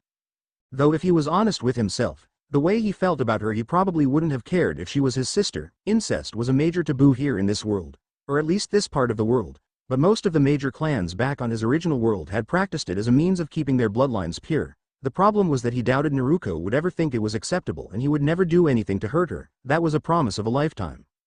As he watched her sleep, her head resting on his chest, he just smiled as he stroked her hair, realizing that he was thinking that this would be a lifetime commitment. Or at least as much of one as he could make based on the other news he had been given, an extended lifetime, something he had never even considered due to his chosen profession. Yet now in this world, with no wars to fight or enemies chasing after him, it was a very real possibility. Eventually Naruto and everyone else he knew would grow old and die, but he would live on. Did he really want to live like that? Making connections with people only to see them wither and fade over time, leaving him alone and heartbroken over and over again. What type of life would that be? To continually bury his loved ones and be forced to wait for who know how long before he was reunited with them in the next life. What you thinking? Naruto asked, surprising him a little as he thought she was asleep. Watching as she rolled further onto his chest so she could lay her palms against it and rest her chin on them, Naruto smiled. I am thinking about us and about life in general. Naruto smiled, that special smile she had that always made his troubles seem so small and unimportant. What about us? Feeling his own grin as she looked at him, Naruto realized something important and he suddenly felt the need to tell her, I love you, you know, with everything I am. I am in love with you, Naruko Namikaze. Naruto gasped, whether from the announcement itself or the amount of emotion his voice contained. He watched her cheeks color, her breathing quicken, and felt her heartbeat race as her eyes filled with tears. At first he thought maybe it was the wrong thing to say, but when she suddenly kissed him, he knew he got it right. The kiss lasted for an eternity, or at least a minute, though it was hard to tell the difference. When they finally broke apart, Naruto had a goofy grin on his face that was matched by the one on Naruko's face. "I love you, too, Naruto Uzumaki," she said with tears still falling from her eyes and a smile on her face. "I think I have loved you since that first morning in your apartment when you pulled me into your arms while you were still half asleep. I felt so safe and so warm in your arms that I never wanted to leave them, ever." "You never have to, if you don't want to," he whispered back, his own eyes feeling a little moist as he said it. The next 20 or so minutes were heated, to say the very least, but before they took that last step he stopped himself and pulled Naruko close, saying, "Not yet, I have some things I need to tell you before we go that far." "What things?" she asked, a trace of fear and frustration in her voice. So, he told her everything, from his origins to his fears about her possibly being a blood relation. He told her about his burden and partner, Kurama, to the fact that said fox had been asleep ever since they arrived on this world. Then he told her about how he felt about her and how she was the only reason he stayed in New York. Most of all he told her how much he loved her and trusted her, hoping that she could forgive him for the lies and half-truths. At first he thought she was going to get angry and reject him, but then to his surprise she giggled and kissed him again. "I kind of wondered when you were going to tell me the truth," she said after the kiss. "I've known you were different for months. I caught you making one of your clones one morning and sending it off to make us breakfast while you thought I was still asleep. At first I was a little freaked out, but then I snuck out one night to watch you train and realized that you were like me, different but special. The fact that I never felt you would hurt me, not even when I saw how deadly you could be, made me want to be patient, knowing you would tell me in your own time." Naruko slowly sat up, letting the covers fall off her bare back as she slipped out of bed to stand naked in front of him. It was far from the first time he had seen her naked, but there was something magical about the way she looked right then. Her body seemed to glow, with her lightly tanned skin, perfectly formed breasts, narrow waist, perfect hips, and long toned legs. It was like looking at the very image of perfection. That's when he saw the change. Now Naruto had to admit that one of the things he liked the most about Naruko's body was the fact that other than a baby fine dusting of blonde hair on her arms, and of course the hair on her head, she didn't have a trace of hair anywhere else. Something about that just made his blood pump a little faster, as it seemed to make touching her skin feel that much better. With that in mind, it was a little strange to watch as suddenly hair started to appear on her body. It started on her arms and legs, with patches appearing on her breasts and groin. Slowly it spread even as her arms started to lengthen along with her feet and face. In slow motion he watched her lean forward until she was standing on 4 legs with her ears becoming pointed and moving to the top of her head. Her delicate nose and full lips stretched out to form a muzzle with whiskers appearing after a few seconds. Maybe the most surprising sight was when not one, but 2 long fluffy tails sprouted from the base of her spine. Naruto sat up in bed with a smile as the transformation completed and Naruko sat back on her haunches. He could clearly see the worry in her eyes as she sat there waiting for him to say something. When he got out of bed and kneeled down in front of the now human-sized golden fox that Naruko had become, she cocked her head to one side with hope showing in her eyes. Naruto just smiled to her as he wrapped his arms around her neck and hugged her. "Well, that's ironic," he whispered in her now pointed ear. "I always thought you were a fox and it turns out I was right. Just remember, you're my fox, now and forever." After transforming back into her human form, Naruko basically attached herself to Naruto in an embrace that would rival even Tsunade Ba-chan's best efforts. This quickly turned into another series of passionate kisses and wandering hands, only this time neither of them was content to stop there. By the time the sun rose the next morning, Naruto declared the night SSS-ranked evening. When asked what that meant he just kissed her again and explained that it meant sexy, sated, and sleepy, which got him a poke in the side along with a giggle as they drifted off to sleep for a few hours before Naruto had to leave. Leaving was hard on them both, with Naruko making him promise to call her every chance he got. Naruto made that promise, reminding her that he never broke his promises. Before he kissed her one last time before boarding Tony's private jet, Naruto spent most of the flight reading up on Stark Enterprises, which freaked Pepper and Tony out when they noticed Naruto was using 5 clones to learn everything he could in a limited amount of time. As the clones read, Naruto explained the principles behind the clone technique and chakra in general. Tony loved the idea that a human could generate that level of power to create mass from sheer energy, and was taking notes and writing down ideas faster than anyone other than Naruto could follow. The fact that Naruto corrected several of Tony's notes led to the blonde revealing that he had read the entire contents of the New York Public Library and memorized most of it. Pepper was soon asleep as the two men began discussing some really esoteric theories, but she had a grin on her face at the thought that finally someone might be able to keep up with Tony. "So, you use all the traditional ninja stuff, right?" asked Tony as they were standing in the Mont's basement workshop that night, like swords, throwing stars, and smoke pellets. Naruto cringed when he heard the word ninja, as it had some negative connotations in this world. "I like to think of myself as a shinobi, not a ninja. Sure, in my world we called ourselves ninja, but we were more like glorified samurai. Less of the sneaking around at night and more of the face your enemy head on type of thing. That's not to say we couldn't do everything the ninja in this world can do. But we were a little more upfront about it, but yeah, that's what I mostly use." As he was speaking, Naruto pulled out the scroll that contained all his gear. That might have been a mistake, as the moment he unsealed the contents they went off on a 20-minute tangent about subspace pockets and logic gates being used to manipulate them. Eventually they got back to the original topic, that of Naruto's gear. Laid out in front of them was a wide variety of weapons that Naruto had been carrying when he arrived on this world. Most of it was damaged, but some was still in good condition. "So, this wire?" asked Tony as he picked up a small loop of shinobi wire. "This stuff is amazing. It's finer than human hair. How the hell did they make this stuff? I take it you use it as tripwire?" Naruto shrugged, looking at the wire in Tony's hand. "I don't really know how they make it other than it involves highly focused chakra being channeled into it as it's stretched. As for the uses, it can be used as tripwire, or to tie up an opponent. I've personally used it to scale buildings, and once I used it as a weapon by channeling elemental chakra through it to chop a steel pillar in half." "Jarvis, remind me to get details of elemental chakra," mumbled Tony as he sat down the wire and picked up a kunai. "Light, much lighter than it should be for this size. Jarvis, I need a full analysis of this metal. It reminds me of the gold titanium alloy I used in my suits." Naruto just stood back and watched as Tony went through all the weapons. The explosive tags were a hit, though they were mostly duds that Naruto had never had a chance to get rid of. There was also a broken ninjutsu, a few broken shuriken, and several smoke pellets. Jarvis analyzed it all, using Tony's personal fabrication equipment to replace the kunai and throwing stars. He offered to replace the ninjutsu, but Naruto admitted he never really liked the thing, so what was the point? After 2 hours, Naruto was looking at a replenished weapons supply and new shin and forearm guards, courtesy of Tony scavenging them from an early mock-up of his Iron Man armor. "Now they don't do anything cool, unlike my suits, but they will keep you safe," offered Tony as Naruto was going through a standard kata, trying to get used to the added weight on his arms and legs. "I could make you some chest armor if you like." "Not right now," replied Naruto with a smirk. "Too much armor gets in the way when you are fighting. It dulls the senses and gives you a false sense of security, when nothing could be further from the truth. There will always be someone stronger than you, someone that can hurt you when you least expect it." "Well, if they can hurt you while you are wearing my armor, they really must be packing some heat," Tony said with a confident smirk. "My armor can take a hit from a tank and not buckle." "Really?" Naruto asked with a smirk of his own. "Care to make a wager? Say, if I can dent your armor, you buy some old coins off me?" "Sure," was Tony's instant reply, never once thinking Naruto could even scratch his armor. "If I win, and I will, you've got to wear a pink tutu and sing I Am a Little Teapot the next time we go out."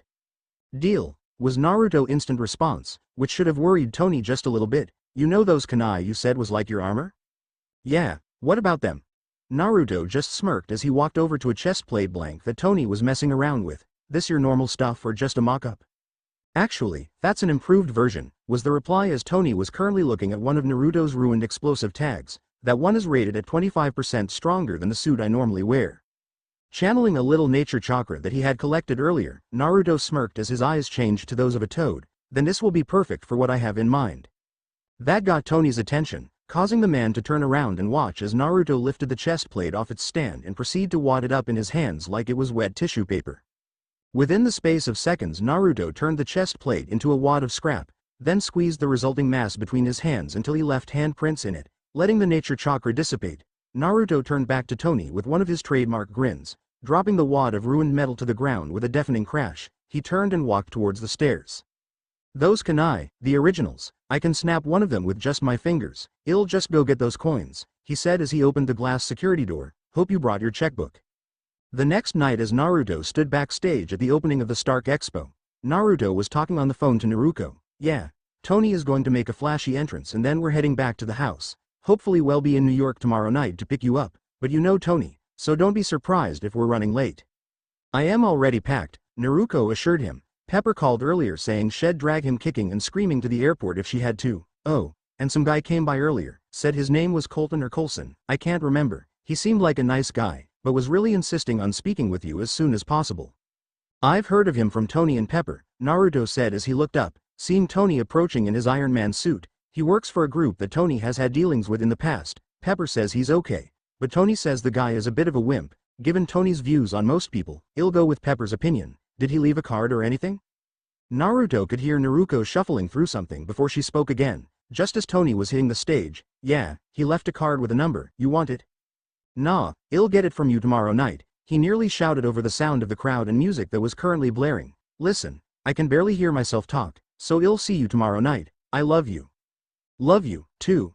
He just barely heard. Bye, he shouted back, disconnecting the call and turning to watch Tony as he introduced the film of his father and walked off stage. Now that was how you make an entrance, Tony said as he walked over to stand beside Naruto, pulling a silver object out of his pocket. How's the toxicity? Naruto asked, concerned for his friend. Tony shrugged as the machine pricked his finger and tested it. Not bad, but not great. Palladium levels up by 1%. Don't worry, Tony, Naruto said, putting a hand on the older man's shoulder. We'll figure it out, that's a promise. It was 2 days later and Naruto was currently helping Tony train. The man couldn't match Naruto in straight-up strength.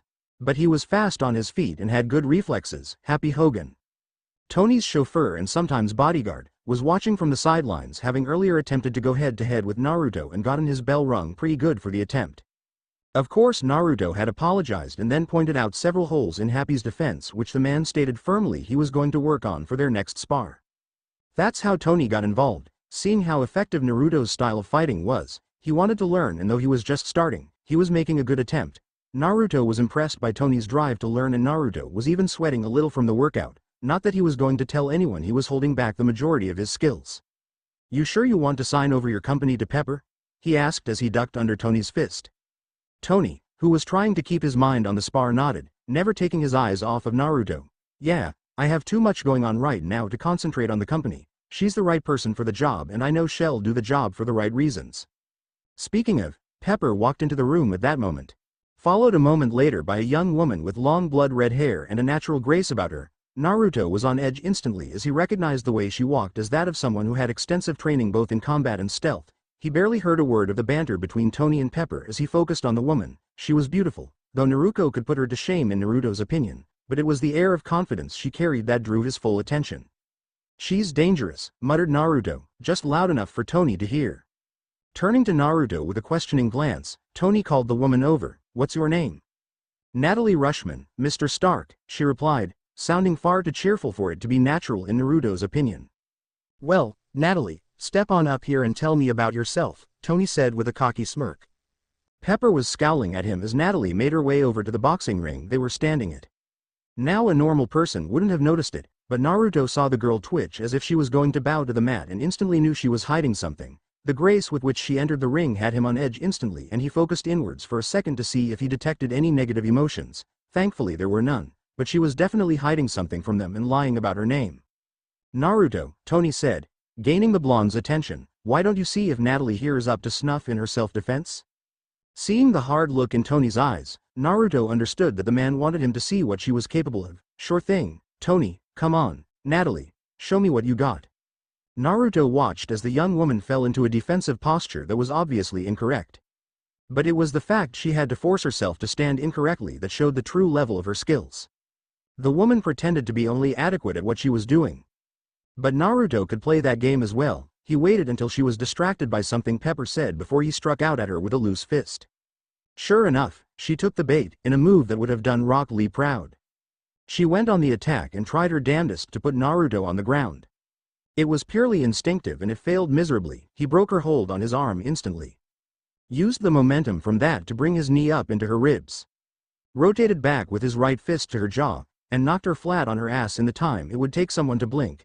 Natalie instantly jumped back to her feet and tried to attack him again, but using only a minuscule amount of chakra. Naruto reinforced his body so that when her punch landed all she managed to do was hurt her hand. Shocked that he hadn't even moved, Naruto had her on pinned to the ground with his hand clamped around her throat before she could even blink.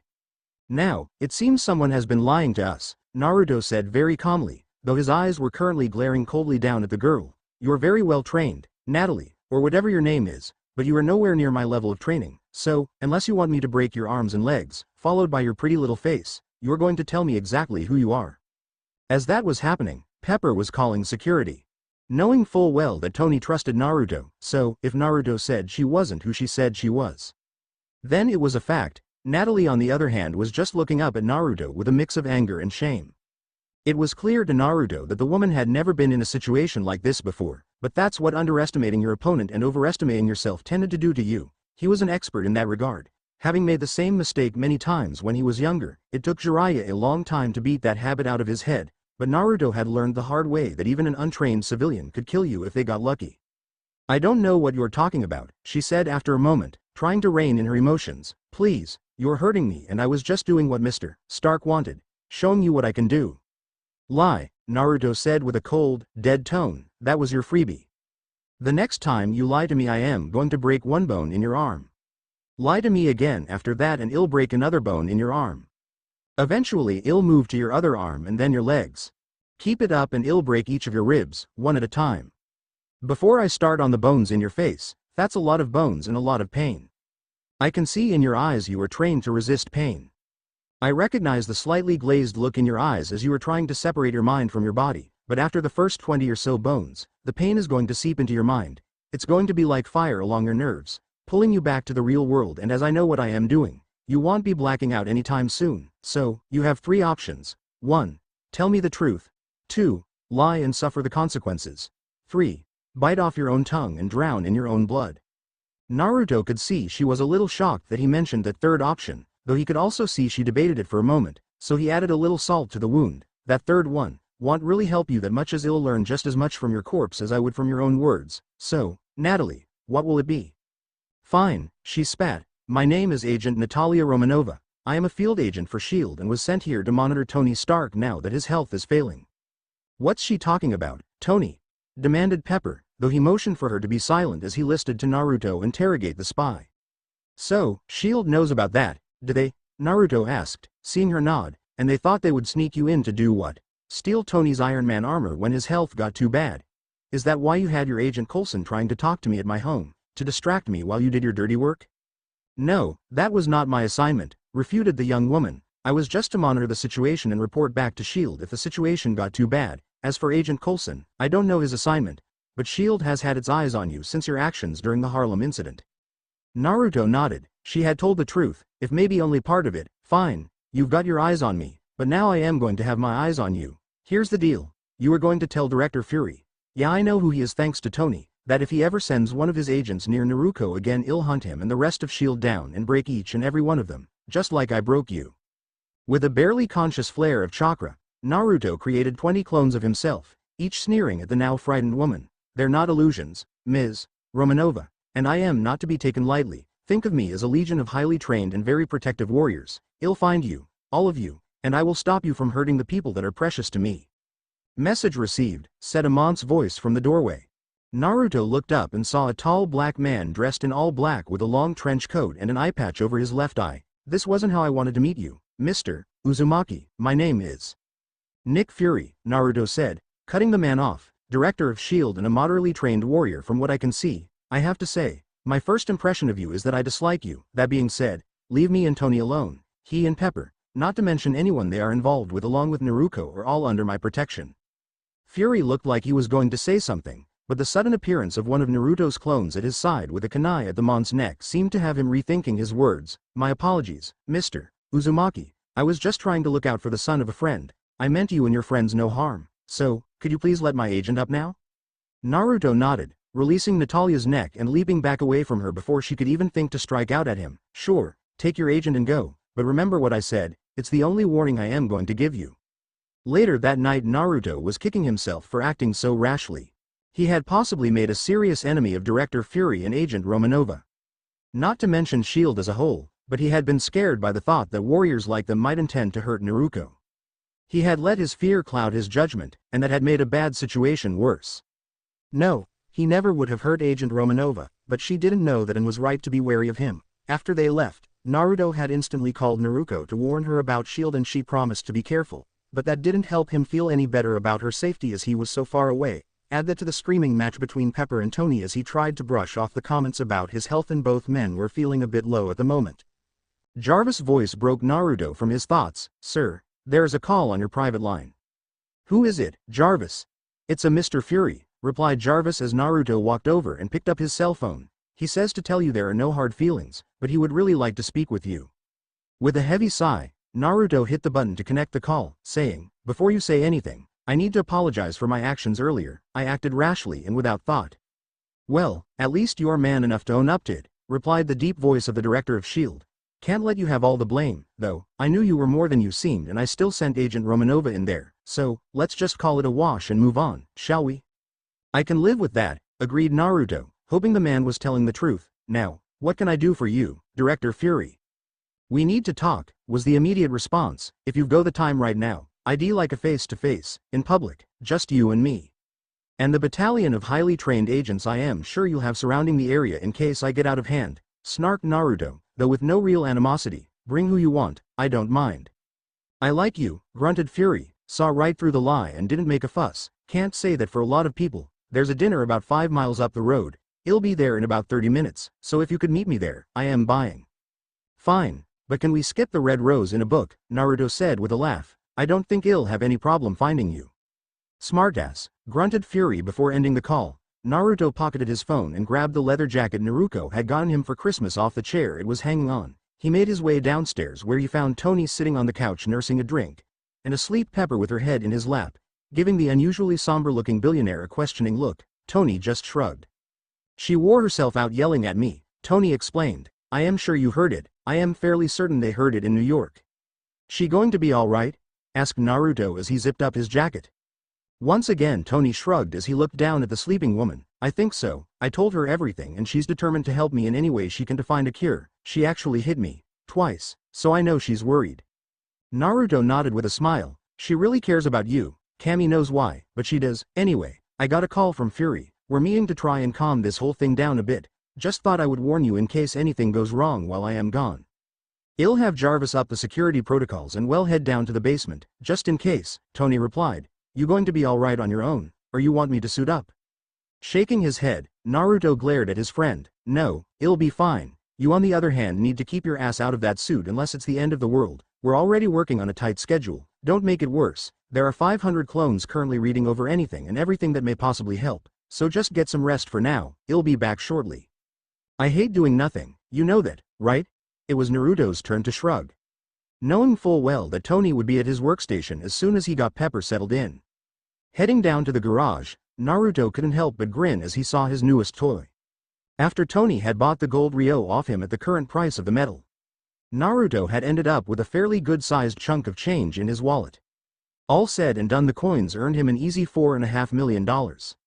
That being said, taxes this year would be killer, but with the majority of it being invested in Stark Enterprises under Pepper's control, Naruto was sure he would see a profit. While the majority of the money went into Stark stock, 500,000 had been deposited in Naruto's bank account. Naruto was in for one hell of a surprise when she found out that her tuition for her final 2 years had already been paid in full. Even with that being done, Naruto still had money in his pocket and a desire to own something of his own rather than borrowing things from Tony. That being the case, Naruto had done an internet search on motorcycles and was now the proud owner of a brand new orange and black Ducati Monster. The motorcycle was sleek and sexy as only a woman in a motorcycle can ever be. As he mounted the bike and brought it to life, Naruto wished Naruko was there with him to enjoy a ride on the bike at night. Sadly, he still had a few weeks before the end of her semester, but he promised himself that when the time came they would go riding. Looking at the time, Naruto knew he needed to get moving if he wanted to be on time. It barely took him 15 minutes to reach his destination and Fury still beat him there. Parking his motorcycle outside the dinner, a nice little silver trailer-like structure that looked completely out of place. Right down to the smell of fresh paint on the sign. Closing his eyes, Naruto reached out to test the environment around him. Discovering 20 men in hiding around the area and one woman. One very pissed off woman, who from the feel of it, didn't want him dead but didn't want him healthy, either. As he walked through the door, Naruto created one clone and dispersed it almost instantly as he walked through the door. One cook and one waitress, both of whom smelled like gun oil and leather, were the only other people in the place other than Fury. For his part, the smug-looking black man was sitting at the dinner's bar, dead center and in clear view of every window. Wow, you really went all out for this one, commented Naruto as he sat down next to Fury. Moved this whole place in, about 2 hours ago if I am reading the signs right, and even painted a sign and parking places just for this little meeting. I am impressed, really. Fury was just about to say something when the doors opened again and the clones started frog-marching SHIELD operatives in. Agent Romanova did not look happy, whether that was because she had been captured so quickly or because the 2 clones that captured her had disarmed her. Actually, all the operatives had been disarmed, was anyone's guess. What surprised them all even more was when the clones handed the weapons back to the operatives and dispelled, save for 10 of them that instantly hanged into waitresses and cooks and started taking orders. The cook and waitress that were originally there were escorted to a table as the clones took over the kitchen and actually started preparing coffee and food. Even fully stocked the kitchen, Naruto said as one of the 3 clones there dispelled, that will make it easier. So, what will you have, Fury? Now Nick Fury was a man that was accustomed to being in control of everything around him at all times. So, for his agents, the best SHIELD had to offer to be all captured in less time than it took Naruto to walk from the parking lot to the time it sat down was just a little disconcerting for him. The fact that Naruto had the ability to create solid clones of himself was bad enough, but that each of them probably only had a fraction of his power made the blonde sitting next to him, well, that scared the man silly. Oddly, the smell of freshly brewed coffee that was now coming from the pots behind the counter did not help the situation in the least. You're a dangerous man, Mr. Uzumaki, growled Fury. You also play a dangerous game with forces you can't hope to understand. Call me Naruto, instructed the young shinobi with a smile. As for not understanding, get real, I've been trained to be a shinobi since I was a child. It's not that hard to understand, you work for a government that requires you to stay in the shadows. They rarely understand the sacrifices you are sometimes required to make to keep them safe, and yet they continually ask you to keep making those sacrifices. You've lied, cheated, killed, maimed, stolen, blackmailed, and anything else you've had to do in order to complete your mission. At the end of the day, the only thing that keeps you from going crazy is the knowledge that what you are doing will keep your precious people safe. The only difference between us is the number of precious people we protect. You protect a country while I protect a handful, but just like you, I will do whatever it takes to keep my precious people safe. Alright, so you do understand, admitted Fury, though he didn't look too happy about it. You know, I've had my eye on you for some time now. Funny thing is, when I checked into your background, ignoring the lovely little whitewashed piece of crap Stark created for you, you don't exist. That lit a fire in my belly. See, I don't like mysteries and you were one huge ass mystery. Prior to 2 years ago, you don't exist. Naruto never said a word, instead sipping on a coffee that one of his clones had sat in front of him. He was watching the room. Most of the agents were acting calm, but he could tell they were ready to fight in a moment's notice. The only person, other than himself, who seemed relaxed was Agent Romanova, who was very happily eating a plate of fresh-made chocolate chip pancakes. Naruto never believed her for a second, noticing she had both her guns resting on her thighs ready to shoot him in a second. All in all, it was like any number of visits he had made to other shinobi villages, tense and ready to explode at the slightest mistake. That's when one of my people brought me a report about a strange energy fluctuation from about the same time you arrived in New York. Continued Fury, ignoring the plate of pancakes and the cup of coffee in front of him. Then I found an old report from the Harlem incident. I am sure you remember that, and footage of you getting hit with a flying car. Car was totaled, but you walked away without a scratch. Standard procedure back then was to monitor anyone that might be a future danger, but somehow your file never made it to my desk. Call it lucky, or bad staffing, it doesn't matter. Then, not that long ago, I find out you've been delivering takeout orders to my goddamn doorstep. Fury roared, a little vein now throbbing in his temple as Naruto started in on his second helping of waffles and ordered a refill of his coffee. Once again, no one fucking bothered to mention to me that someone on our watch list was actually in the building. I didn't find out until Agent Coulson was reviewing some security footage and recognized you from an ongoing file. Then I get a call from him telling me that he saw you and your girlfriend moving into Stark Tower, where you now work as a freelance security consultant. Also bodyguard and personal trainer, added Naruto, through a mouth full of waffles.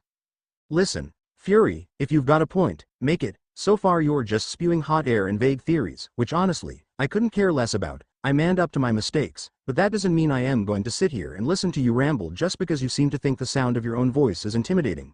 I've faced much worse things than you during my life, so excuse me if your theatrics and yelling mean little to nothing to me. If you're just trying to intimidate me, I am leaving.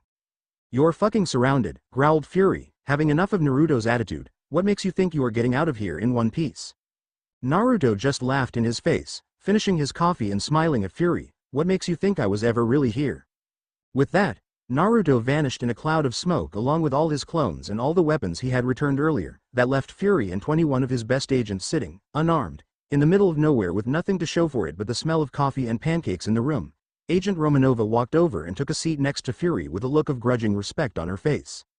I hate to admit it, But he's got skill and style, she said quietly. I never even heard him before the clones got me in the woods. I was disarmed and carried here so fast I couldn't even react. Only thing the clone said to me as we were coming here was that I was pretty good, though I needed a lot of practice if I wanted to be a real shinobi. Sad thing is, I think he was serious. From his point of view, we aren't that skilled and not that big a threat to him.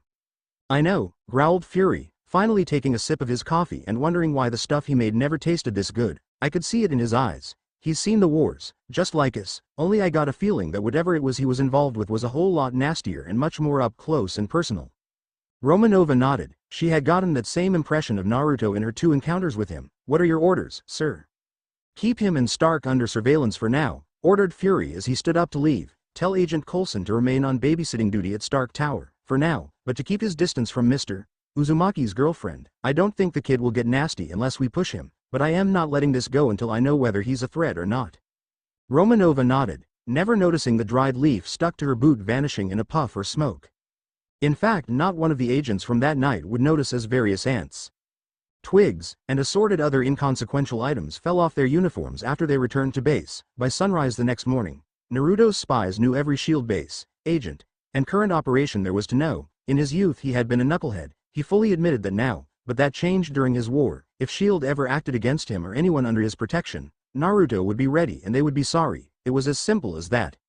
Meanwhile, Naruto was sitting about a mile away groaning to himself. Once again he had let his inner knucklehead out and made a mess of things. Call it a learned reaction, but he did not react well to people trying to intimidate him, and what he had thought would be a brilliant prank had become another mess he would have to clean up later. This was not how he had wanted the meeting with Fury to go, but he had acted before thinking. How was this being more mature and a better person?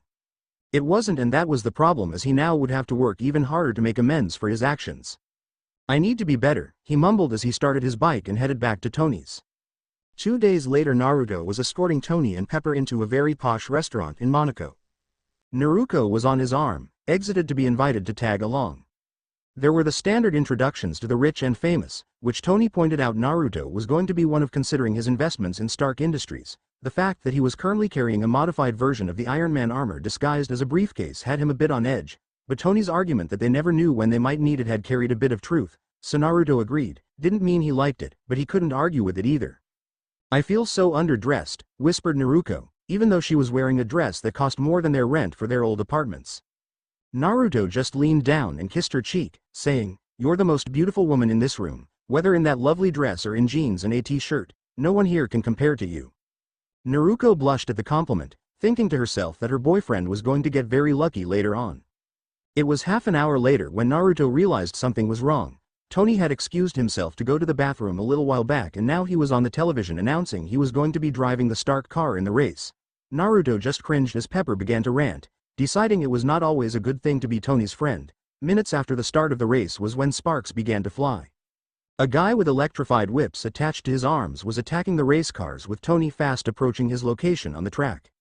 With a quick kiss for Naruto was out of there in a flash. Naruto went straight through the window and took to the rooftops as he sped towards the site of the attack.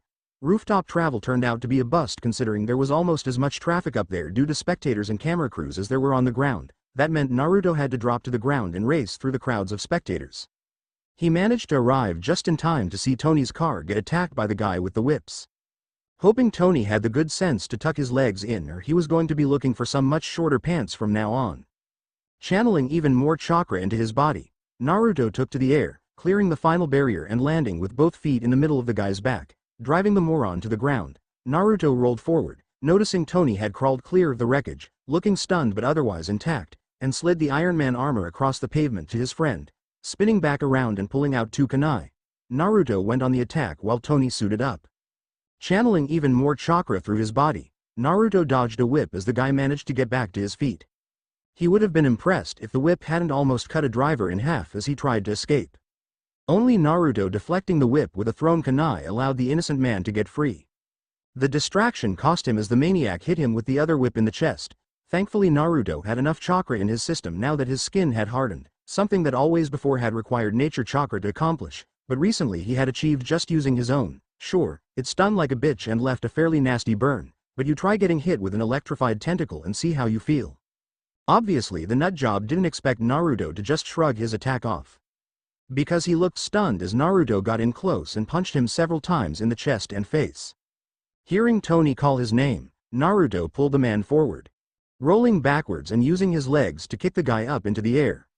A second later Tony hit him with 2 repulsor blasts to his shoulders and disrupting the power supply to the whips. Meanwhile Naruto had used his impressive speed to get up behind the now falling man. Grab hold of what looked like a metal brace on his back, and using the mon's momentum he spun the guy around and slammed him face first into the pavement. From the sounds of breaking bones and shorting electrical circuits, the man was not going to be getting up anytime soon. Naruto watched as Tony kicked the guy over on his back, pulling a glowing power cell from the mon's chest armor, and disabling whatever weapon systems he might still have. "Well, that was fun," commented Tony with his voice sounding distorted by the Iron Man armor. "Yeah, real fun, Tony," replied Naruto as he looked over at his friend. "Now deactivate that fucking suit before it does more damage than good." Tony just nodded as he deactivated the suit. "Yes, mother, I'll be a good boy, mother." "Oh, you don't have to worry about me, Tony," Naruto said with a foxy grin. "It's Pepper you have to worry about." "Naruto!" shrieked a voice that he had not expected to hear quite so soon. Tony just smirked as Naruto turned around to see his rather upset-looking girlfriend running towards him. "Well, look there, seems I am not the only one who is in for a rough night." "Tony," Naruto said right before Naruto tackled him, "I really don't like you some days." Thankful for his ability to heal quickly, Naruto was sitting on Tony's plane later that day with Naruto's head in his lap. To say she had been pissed would be an understatement. She had yelled and screamed at him for an hour straight before breaking down in tears. Thankfully he was fully healed before she demanded to see his wound. So all she saw was some soot from Naruto's ruined shirt and not the third-degree burn it had started out as.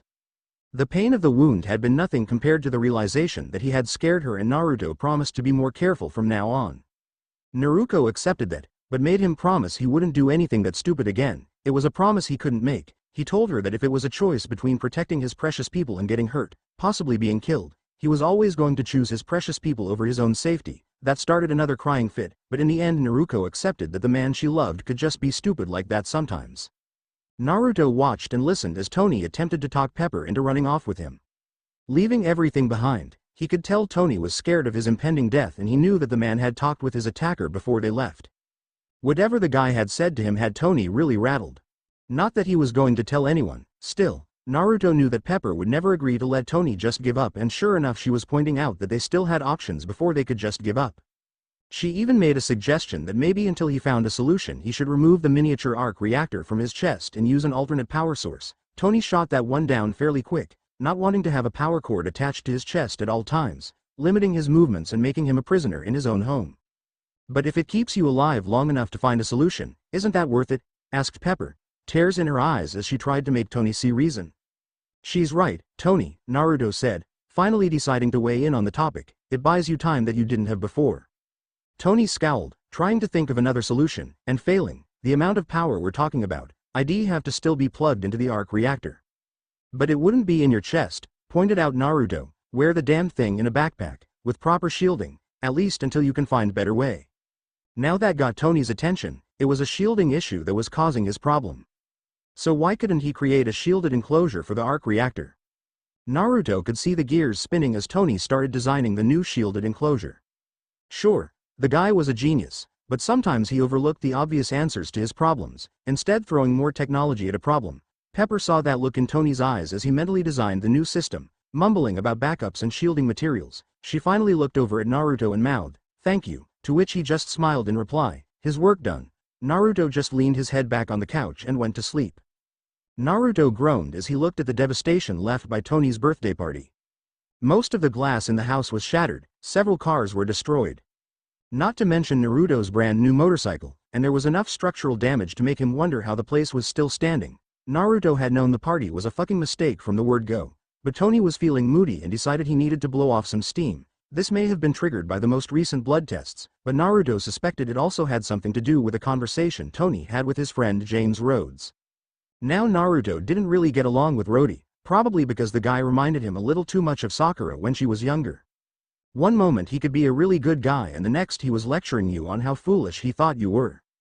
The fact that the guy felt Tony should just hand the Iron Man armor over to the military to use as a weapon rather than a shield really pissed Naruto off, and he suspected Tony was much the same. So it came as little surprise that when Tony started getting a little out of hand and put on the Iron Man armor to impress his guests, Rhodey felt it was his duty to break the part up. Naruto rather agreed with that bit, but not the method in which the man went about it.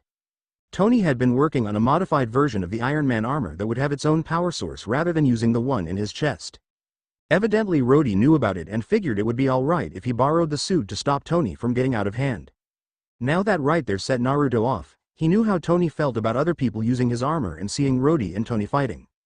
Damn near destroying the place was enough to put Rhodey firmly in the kick his ass category for Naruto. He had just managed to get the last of the civilians clear when Tony and Rhodey managed to blow up the living room by crossing repulsor blasts. Tony was out for the moment, but Rhodey was sober and came around quicker. The guy was just about to leave with the armor when Naruto stepped up behind him and tapped him on the shoulder. "I am going to have to ask you to remove that armor, Mr. Rhodes," he said in a deadly serious tone. "If you don't, I will remove it for you. This is your only warning." The sound of the distorted snort of disbelief was the only warning Naruto got before Rhodey swung on him. Being unfamiliar with the armor, Rhodey was unprepared when Naruto ducked the punch and rammed his fist into the chest plate of the armor, effectively knocking Rhodey off his feet and across the room. Rhodey managed to recover fairly fast, but you could tell from the way he looked at his now dented armor that the man was shitting himself. The fact that a second later Naruto was on top of him, crushing the power conduits in the arm pieces to prevent him from firing the repulsor blasts must have also surprised him because he activated the leg repulsors to try and get away. If Naruto was anything, it was stubborn. That being said, even as they crashed through a wall, he never let go of the rogue armor. With one hand free, he charged up a Rasengan and rammed it into the power supply for the suit, crushing it and deactivating the suit, which brought them to a crashing stop just as they broke through the final wall and ended up in Tony's front yard. What followed was a very rough removal of the damaged Iron Man armor that left Rhodey laying in a heap nursing several broken bones and a lovely new black eye. "So, you think you hold the moral high ground here?" asked Naruto as he glared down at the injured man. "From what I saw, neither of you were blameless. You saw the people around you as you fought with Tony, and yet you decided force was required rather than diplomacy. You escalated a situation that need never have gotten that far." Pulling a small black remote from his pocket, Naruto held it up for Rhodey to see. "Tony built this for me. It's a lockout control for his suit. One press of a button and I can shut his suit down instantly." "Then why didn't you when he was acting the fool in there?" asked Rhodey, sounding angry even though he was nursing a broken arm and leg. "Why did you let him strut around like that?" "Because it's his right to mess around if he wants to." Naruto shot back. "You make him out to be a role model. But he's just a man who's scared for his life right now. So what if he wanted to mess around? I was watching him the entire time and I never would have let him do anything to hurt anyone. Hell, I didn't activate his weapons systems until you started firing on him first. I would have stopped you both sooner, but someone had to get the bystanders out of the way. That doesn't mean I was going to let you go with his armor though. I know your type. You think you have the right to take what other people worked hard for and use it any way you see fit. Well, not this time, Mr. Rhodes." Naruto pulled his phone out and dialed 911, waiting for the operator to come on the line. "This is Naruto Uzumaki and I would like to report an attempted theft of personal property, destruction of personal property, and willful negligence of human life. Not sure if that one actually has a law associated, but it should." He waited for a moment, listening to what the operator had to say before replying. "Yes, the two people are in custody as we speak. Their names are James Rhodes and Tony Stark. Yes, I'll swear that one out when the police get here. Thank you." He hung up the phone, glaring down at Rhodey, who was looking surprised that Naruto had ratted out Tony as well, to which Naruto said, "He was in the wrong. At the very least he needs to understand that his actions have consequences. I'll have to secure the armor until he's released, but then I think I am more than capable of stopping anyone that tries to take it, wouldn't you say?" Rhodey and Tony both left in handcuffs that night, but Tony admitted before he left that he had messed up. Sure enough, 2 hours later a regiment of National Guard members, 2 U.S. Marshals, and a lawyer showed up with a warrant to take the Iron Man armor and all related files. Too bad for them there wasn't a trace of any of it by the time they arrived. With the help of Jarvis and Tony's semi-sentient robotic assistants, Naruto had managed to seal all the armor, assembly equipment, computer backups, and various piles of junk parts into the seal on the back of his old headband. Jarvis then deleted all the local copies of the material in question before backing himself up to another portable computer core which was currently hidden in a seal on the back of Naruto's calf. Needless to say, the lawyer was not happy when he left empty-handed. "Stark will be home in about an hour," said a voice from the doorway. Naruto turned around to find Fury and Romanova standing there with another agent, an unassuming-looking guy with a smile on his face. According to the files Naruto read, the guy's name was Coulson. "Yeah, I figured he wouldn't be there long. But he has to learn that his actions have consequences, just like everyone else." "Just like you, Mr. Uzumaki?" asked Fury as he wandered around looking at the damage. "You drew a lot of attention with your little performance in Monaco. People in all the wrong places are asking questions about you and about the young lady you were with. And you're going to offer to help me protect her?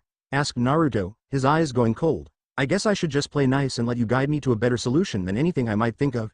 You don't think I haven't already thought of what the consequences of my actions might be?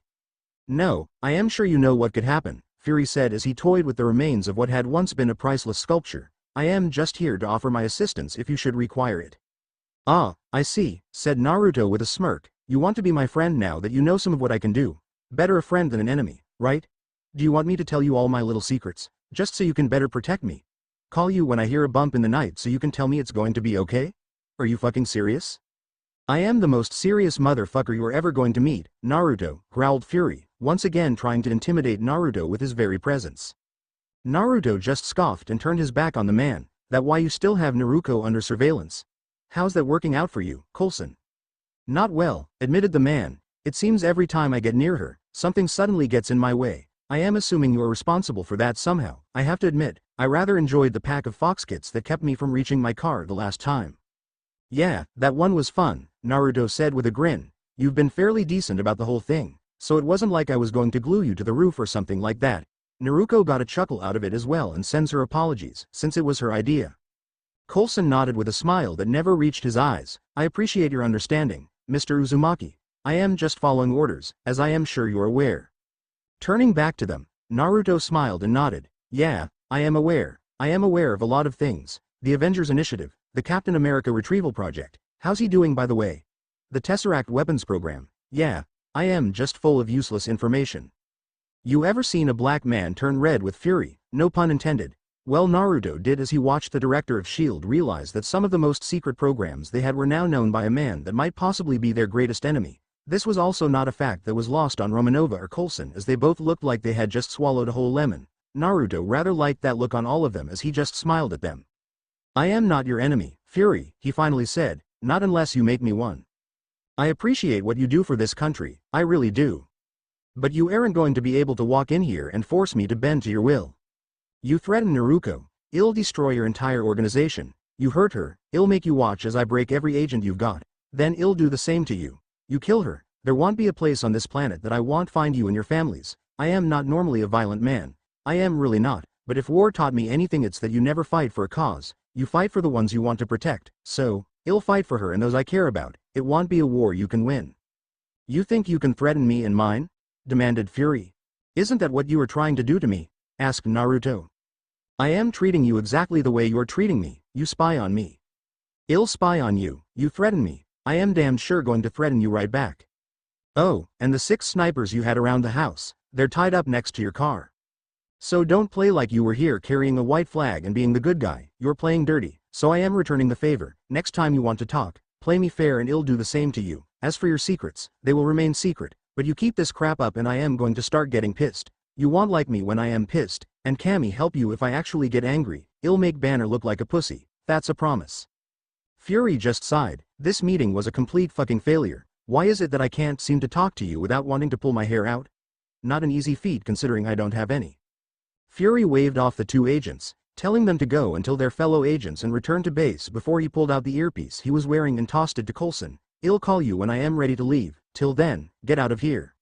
The 2 agents turned to leave, but Naruto called out just before they closed the door. Coulson. Yes, Mr. Uzumaki. Tell Barton he needs to find a way to carry more spare arrows, Naruto said with a kind smile. The guy has some skills, but he really needs to be better prepared for larger forces. I'll pass the message along, Coulson said as he nodded and closed the door. How the fuck did you learn everything you know? Asked Fury once the door was closed. Naruto just shrugged, walking over to what was left of the kitchen and pouring 2 glasses of water. That's my secret, that I may share with you someday if you earn my trust. We're a long way from that right now. I am a firm believer in keeping my promises, so I will make you one right now, I promise. You earn my trust and I'll tell you my secrets while keeping yours. Fury thought about it for a moment, thinking about everything he had learned about the man in front of him. Before nodding his head, sounds like an acceptable deal. I don't like that you know the things you do and I would be within my legal rights to have you arrested for treason, but something tells me you wouldn't go quietly, so that leaves me in a sticky situation. I either trust that you won't act against S.H.I.E.L.D. in the United States, or I try to take you down and hope I can do it before you take us down. I am still not positive you could manage that, but from what I saw of the reports from Monaco, it would be messy. Yeah, it would be that, agreed Naruto. Listen, I am not kidding. I don't want to be your enemy, Fury. I am just not comfortable with the fact you can't seem to get it through that thick skull of yours that I am not going to just roll over and take crap from you or your people. I let the spying go because I could tell there was no real threat to it. Hell, I even tried to make peace with you when you called for that meeting, but I am not going to let you muck around in my life as if you actually have the right to. I've had too many people do that to me in the past and it's not going to end any better for you than it did for them. I am my own person and I'll follow the laws of this land because I believe they are good laws, but when you start abusing them to get what you want, then we're going to have issues. I can see that already, groused Fury as he sipped his water. You're a spirit of the law type guy, not a letter of the law lackey. I can respect that and I try to do the same whenever I can. But I've got responsibilities to protect this country and I can't just let people like you and Tony go unsupervised. There has to be an accountability. You have to answer to someone at some point. Naruto nodded. It was a fair expectation as he had always had to follow a chain of command in his former world, so why not here? That's something I can understand and have to agree with you. Like I said, I never had a problem with you watching me, it's just the heavy-handed techniques I have issues with. Can you blame me for that? I mean, honestly, I've not done anything to you that you haven't done to me. Do you like it? With a wry laugh, Fury shook his head. You're too fucking much like me. You know that? I look in your eyes and see myself. I think I hate that almost as much as having my own tactics thrown back in my face. But no, I can't really fault you for it. Mutual destruction. That's what we're looking at here. Two weapons of war pointed at each other ready to go off at any moment. Destroying both and leaving nothing but destruction in their wake. Not exactly the legacy I want to leave behind. Me either, agreed Naruto with a sad smile. I've done my time in the war. I had thought this place would be different, but it's not. My war was fought face to face. You saw your enemy's eyes when they died, not here. Here you push a button half a world away and kill thousands if not millions and you never have to see the eyes of the survivors. I think I liked our way better. Fury nodded, filing away the knowledge that Naruto talked about coming from a different place where technology was obviously not as advanced as it was here. You may be right, we've gotten too used to killing our enemies and never having to look the results. It's made us indifferent to war, but now we have the threat of people like you and Tony to deal with as well. It's hard to deal with a threat you can't see until it's too late. A valid argument, Naruto said as he walked over to refill their glasses. That's why I like the idea of your Avengers initiative. A group of warriors tasked to deal with rogue elements that were too powerful for the military to handle. They would be protectors of the innocent and role models for younger generations. Now that is something I can get behind. Exactly, exclaimed Fury with a smile. Show the world that there is a place for superhumans and mutants that doesn't involve hate or suspicion. While protecting the people that can't protect themselves, the military can't handle that type of thing. The deal with Banner in Harlem was proof of that. Now we've got armor platforms like Tony's running around in the world. Something he swore would not be an issue for years to come, and you can see we need something like the Avengers initiative. Naruto nodded, handing Fury his glass. I know, but right now the government sees the situation as something that can be handled with bigger guns and more bombs. Eventually they're going to get caught with their pants down and we're all going to be in deep shit. Hey, is this a party and I wasn't invited? Shouted Tony as he walked in the house. If it is, who invited the Cyclops? Naruto was ready for it when Tony strode across the room and slugged him in the face. It wasn't like it hurt that much, that's for having me arrested. Don't play if you aren't prepared to pay, Naruto advised. After last night, I think we'll pass on the parties for a while. Fury and I were just hashing out our differences and trying to find a common ground to work from. True, confirmed Fury with a smile. I also came to read you the riot act, but I think Naruto here is capable of doing that. I would like to talk with you, privately, if that's alright? Sure. I've got nothing better to do right now, Tony answered with an obviously forced smile and lighthearted tone. Yes you do, growled Naruto, unsealing the shielded backpack for the arc reactor and tossing it to Tony. You can put that thing on and stop acting the fool. What the fuck were you thinking putting the arc reactor back in your chest? I only allowed it because I thought it would be for a little while. Then you go and trash your own house and force me to have you arrested, meaning you've had that damned thing in for too long. How am I supposed to help you stay alive if you won't help me? Tony, looking rather like a scolded child, did as he was instructed. Yes, mother. Tony and Fury stepped outside to discuss things for a little while. At one point Fury handed him a syringe with something that helped to take the edge of Tony's palladium poisoning. He admitted it wasn't a cure, but it would buy Tony enough time to find a better solution. Eventually Fury called for Coulson to come get him. Also to drop off a crate of stuff that Tony's father had left with S.H.I.E.L.D. After Fury left, Naruto and Tony worked on getting the house back up and running, though Tony told him to keep the Iron Man armor sealed up until he was sure it would be safe. Naruto agreed to that and left Tony to look over his father's things while he went to clean up and call Naruto, who was staying at Pepper's place, seeing that Tony was rather absorbed in his father's journals and an old movie reel. Naruto jumped on Tony's motorcycle and headed over to see his girlfriend. When he arrived back at Tony's place several hours later, he was amazed at the difference in the basement workshop.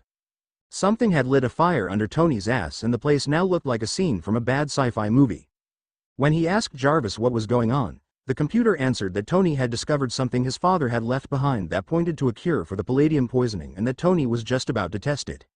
Yeah, well, that went well, as a moment later there was a crazy-ass light show going on. Damn thing was cutting through anything in its way before Tony managed to hit a target on the other side of the room. The result of all this, other than ensuring the damned house would have to be torn down and rebuilt from the ground up, was a new element that Tony could use to power his miniature arc reactor. Jarvis, start the diagnostics. I am guessing this is a win for the good guys? Naruto asked as he walked over to look at the new power supply. Yep, agreed Tony with a grin from ear to ear. Turns out that dear old dad still had a few things to teach me. He discovered this little gem years ago, but didn't have the means to make it, so he hid it away for me to find and perfect. With this it'll have a massive increase in performance, with the added bonus that it won't slowly kill me. Oddly enough, Naruto could actually feel an energy signature similar to natural chakra spilling out of the modified arc reactor. That thing's got some serious power behind it. Tony, don't take it lightly and don't use it until you are sure it's not going to kill you. Hey, have some faith in me, Naruto, whined Tony with his most innocent expression. You act like I am not a responsible adult. You're responsible, all right, agreed Naruto. You're responsible for all the damage upstairs, for the fact that Pepper is pissed at you, and also for the fact that my brand new motorcycle is now a pancake. You're going to replace it, soon. Yeah, moaned Tony. I'll have Happy pick you up a replacement tomorrow morning. Happy now? Very. Naruto left Tony to run his tests as he went to clean up. He was taking Naruto to the Stark Expo as a date/bodyguard duty for Pepper. Naruto was really looking forward to it, even if they would have to sit through a presentation by one of Tony's business rivals. Justin Hammer was a bit of an asshole, at least in Naruto's opinion. But he felt he needed to be there, so why not take Naruto along? Yeah, that idea went right out the door when Hammer revealed that his big advancement was a fully autonomous battle armor that looked a lot like a knockoff of the Iron Man armor. He was just about to comment on that fact when his phone went off, the caller ID showing it was Tony calling, tapping his earpiece. Something Tony had given him just that afternoon. Naruto answered the call. What's up, Tony?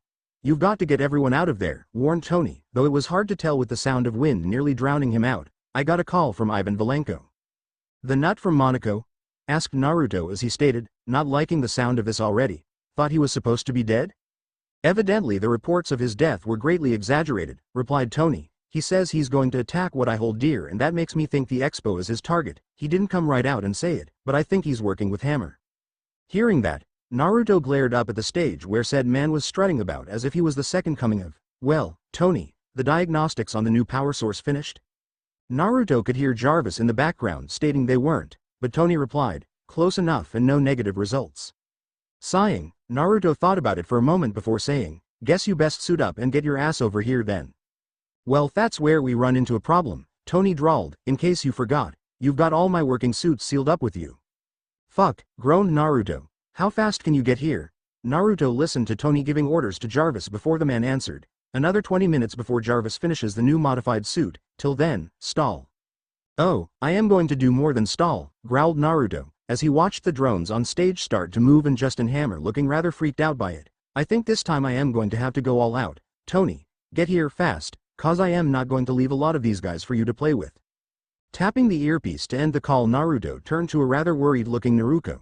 Things are about to get messy around here. I need you to get Pepper someplace safe, like right now. What about you? She asked, worry evident in her eyes. What are you going to be doing? Taking off the suit jacket he was wearing and handing it to Naruto smiled back at her. I am going to get wild. Grabbing his girlfriend and planting a kiss on her lips that left her legs feeling like jelly. Naruto released her and jumped towards the stage just as the first of the drones opened fire on the crowd. Thankfully he had his weapon pouches strapped to his sides. Naruto's hands were a blur as he started throwing kunai faster than I could follow. He was channeling all his chakra at the moment, creating clones to fight and two that were to get clear and start gathering natural chakra in case it was needed. Still, it didn't look pretty as several of the drones took to the air and several more rose up from under the stage. The clones were fast and agile, something Naruto would not have expected from machines that looked like walking toasters. Out of the corner of his eye he saw Naruto and Pepper giving chase to Justin Hammer. The guy seemed to be heading backstage, Naruto hoped the two would be okay. But that took a backseat to the threat the drones posed to the civilians that were trying to get away. Summoning even more clones, Naruto was using elemental wind to reinforce his kunai, allowing them to cut through the drones even easier. Still, it was tough going as the damned things just kept coming. Why Hammer had brought so many escaped him, but it was a moot point as Naruto had to take them all out. He was just working on a group that were launching rockets when his phone went off again. Taking just an instant to tap the earpiece, Naruto barked, "Not a real good time to call, Tony." "It's not Tony," replied the voice of Fury, "what's your situation?" Grunting as he leapt over a hail of gunfire from several of the drones, Naruto hit them with the last of his kunai before answering, "Not real fucking good, Hammer's drones are packing a punch, I didn't bring enough kunai, and my girlfriend is somewhere nearby doing Kami knows what."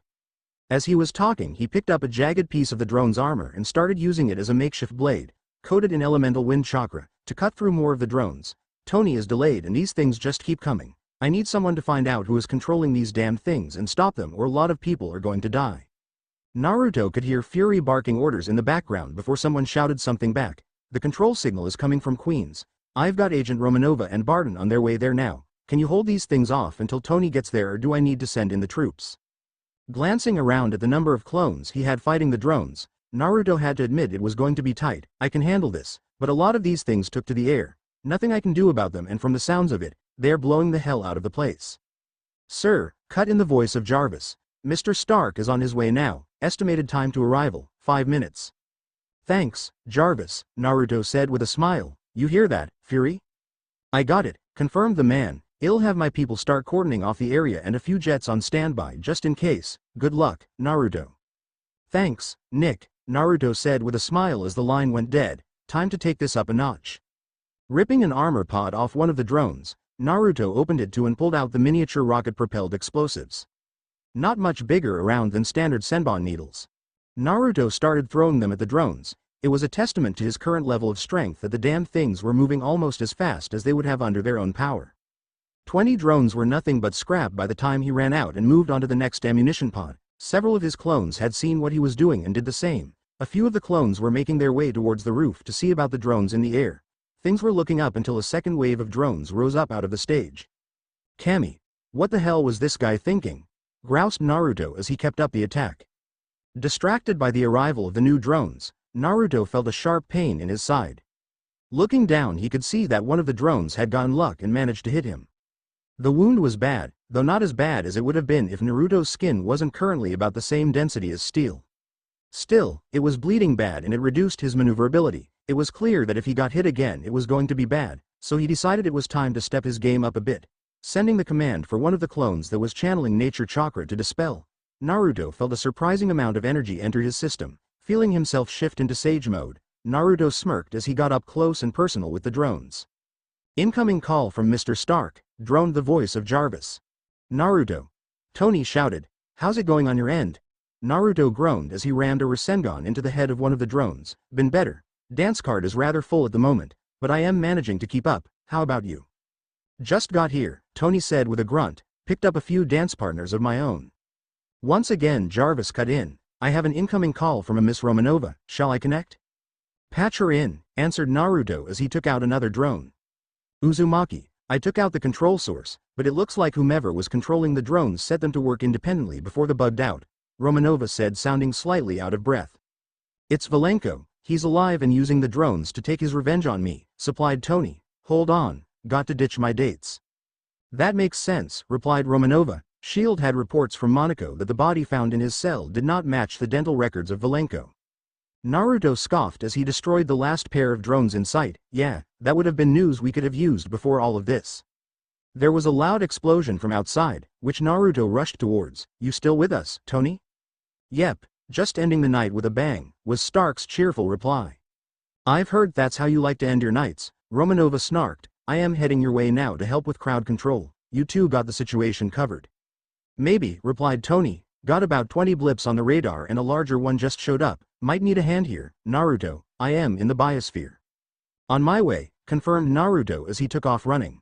"Romanova, find Naruto and Pepper," commanded Naruto. "Keep them safe for me, please." Sounding a little stunned that the man who had several times threatened SHIELD if they ever came near his girlfriend would now be asking her to protect her, Romanova said, "I will." Naruto, don't worry about it, just do what you need to. With that the line went dead, even Tony was gone, rushing through the rubble. Naruto looked up and saw several drones dropping through the glass of the biosphere. He also saw a much larger drone arrive and join them. Leaping up onto the top of a kiosk, Naruto pushed the last of the nature chakra in his system to his legs, catapulting himself through the air and onto the side of the enormous glass enclosure. Glancing inside, Naruto Tony was having a tough time of it. The armor he was wearing looked only partially complete if the fact it was unpainted was any indication. It also bore signs of several hits and some severe damage to the right arm, said damage being caused by the larger of the drones who was wielding Valenko's electrified tentacles, dispelling the last of his clones. Naruto absorbed their remaining chakra, including the nature chakra collected by the remaining clone that had been meditating. Feeling the rush of power, Naruto summoned 2 clones to help him form a Rasen Shuriken. Tony, he bellowed, hoping his friend could hear him, get clear. With the sound of the Rasen Shuriken's bell-like screech filling the air, Naruto watched as Tony blasted his way clear of the large drone. With as much power as he could muster, Naruto threw the spinning ball of death and destruction at the drone. Hoping the damned thing would penetrate the drone's armor, Naruto watched as the Rasen Shuriken hit its target and expanded to destroy the last of the smaller drones. It was the wail of pain from the large drone that really got his attention as the jutsu shredded the figure, revealing that Valenko had been inside it. He wanted to feel bad for the man, but Naruto reminded himself that Valenko had been responsible for numerous deaths tonight and brought this on himself. He leapt down to Tony's side once the Rasen Shuriken dissipated, just in time to see the remains of the drones start flashing red. Well, flashing red lights and high-pitched beeping can't be a good sign. Pepper! Shouted Tony, blasting into the air. Oh shit, hissed Naruto. Naruto. Tony had him beat by a mile as Naruto sped from the midst of the drones. There was no way he could keep up with the Iron Man armor under full power, and he prayed to Kami that Tony would make it in time. He was halfway to the auditorium when the first explosion went off. In seconds the place was turned into an enormous ball of flames and destruction. Naruto prayed over and over again that Naruto was safe. He didn't know what he would do if she was hurt, or worse. It was only when he saw Tony's armor flying into the sky that he turned and headed towards them. Please, let him have gotten them out of there, he begged as he reached the edge of the expo grounds. I have a call coming in for you, sir, Jarvis finally said in his ear as he was halfway to the building Tony had landed on. Naruto, shouted Tony, I didn't find Naruto. Pepper won't tell me where she went. They're just this big-ass fox she was riding. Oh, thank Kami, exclaimed Naruto as he reached the bottom of the building and rushed up the side of it. I am here. Reaching the roof, Naruto ran right past Tony and Pepper and dropped to his knees, skidding several feet, to the side of the large blonde fox. I was so scared. Tony, his helmet laying on the ground and sparking, watched in shock as the fox began to shrink and turned into the naked form of Naruto. Pepper proceeded to forcefully turn him away, to give the young woman some privacy as she and Naruto held each other tight, their lips locked together. Oddly enough, Tony had similar thought, and a second later he and Pepper were also kissing. Naruto couldn't care less about them. All that mattered to him was that Naruto was safe. When he finally pulled away, just enough to look Naruto in the eyes, she smiled at him saying, I don't suppose you would mind me borrowing your shirt? I ruined my new dress and it's a bit chilly out here. I noticed. It was good to be home. At least that's what Naruto considered Stark Tower these days. It had been several months since the night of the Expo incident, and so far things had been peaceful. Cleanup had been a chore, requiring nearly 2,000 clones in addition to the same amount of civilian workers to repair the damage to the Expo grounds. Eventually things returned to normal and the Expo reopened to finish its year-long run, but none of Naruto's friends really wanted to go anywhere near the place. Could you blame them? Thanks to the wonders of modern technology, mostly smartphones with video cameras along with digital video cameras, Naruto's exploits were all over the news. Fury had pulled a few strings and managed to keep the clearer pictures of his face out of the public eye. But even that didn't seem to be enough. Naruto, or as the general public knew him, Legion, was currently being hailed as an amazing example of what one man can do with the strength of his own convictions even when outgunned. At least that's what the friendlier papers said. Several of the less complimentary papers thought he was a showboating glory hog that was a freak at best and a mutant at worst. The fact that more than a few referred to him as Iron Man's sidekick had both him and Tony rolling on the ground laughing. Other things had changed as well. For one thing, Naruto had graduated from college, which allowed her to travel more with Naruto when Tony needed. Although dancing was her passion, she would be the first person to admit that she was never going to be the best at it. With that in mind, she was now training with Naruto daily to learn how to defend herself if need be. The fact that she had figured out how to stop her transformation into a fox halfway helped boost her strength and agility. But Naruto still worried about her and her evident decision to fight at his side if need be. He was the last person to tell her that knowing how to defend yourself was a bad thing, and he did his best to make sure she was ready for anything. Still, he secretly feared her getting hurt. "I just don't want you to get hurt," he told her one night in bed after a rather long training session. Naruto kissed his cheek before saying, "I am never going to be a superhero, not like you, but I will fight for you just like you fight for me, so, help me to help you, that's all I am asking." "That I can do." Another new face to their training sessions was surprisingly enough Natalia Romanova. Fury had come to the tower by himself and asked if Naruto would be interested in training some of his senior field operatives. At first he had been a bit leery of training anyone from S.H.I.E.L.D. But Naruto recognized an honest appeal for help and decided it couldn't hurt. Naruto ranked her skills as that of an advanced genin or new chunin. But she was determined to improve. That determination may have been due to the fact Naruto could still beat her easily even after he told her to come at him with the intent to kill. Boy, was she ever pissed that first time when it took him less than 10 seconds to pin her to the ground in a compromising position as Naruto giggled from the sidelines. Needless to say, Natalia worked her ass off to prevent that from happening again. As for Fury, he was coming around a lot as well. Slowly but surely he and Naruto were developing a mutual friendship based on trust. It wasn't easy at first and they both caught a lot of heat for it. But over time they were getting to a point where they could trust each other. Fury had even offered Naruto a position as an independent contractor for S.H.I.E.L.D. Effectively a Black Ops spy, that Naruto had eventually accepted. So far he had only had 2 missions, both of which were extraction jobs to pull agents out of dangerous situations. That was fine with Naruto as he didn't want to get involved in any wet work, but admitted to Fury that he could if the need arose and there was no other choice. Fury respected Naruto's feelings on the topic and promised he would never ask that of the young shinobi unless he had no other choice. Oh, then there was James Rhodes. Now there was a sticky situation if ever there was one. Rhodey had come by after the trouble at the expo to apologize to Tony for his actions. But he and Naruto still didn't like each other. This was not helped when Tony told him that Naruto's remote could have shut down Rhodey's armor without the need for violence. That little revelation went over rather poorly, considering Rhodey was still wearing a cast on his arm and leg at the time. Naruto just shrugged when Rhodey asked him why he hadn't shut the armor down with the remote, saying, "You pissed me off." Tony was back in control of his company again and working on setting up a new and improved arc reactor in the newly completed Stark Tower. He was also working on several new versions of the Iron Man armor. Along with a project so secret he refused to tell anyone about it, including Pepper. Naruto had his suspicions in light of the fact Tony had asked to test Naruto's chakra several times, but until the man was ready he wasn't going to pry. Still, whatever it was had Tony grinning like a little boy whenever he left his workshop, and that was never a good sign. Thankfully, his new relationship with Pepper had seemed to tame his wilder inclinations, so Naruto could deal with him for now. That only left one issue for Naruto to deal with. It wasn't anything dangerous.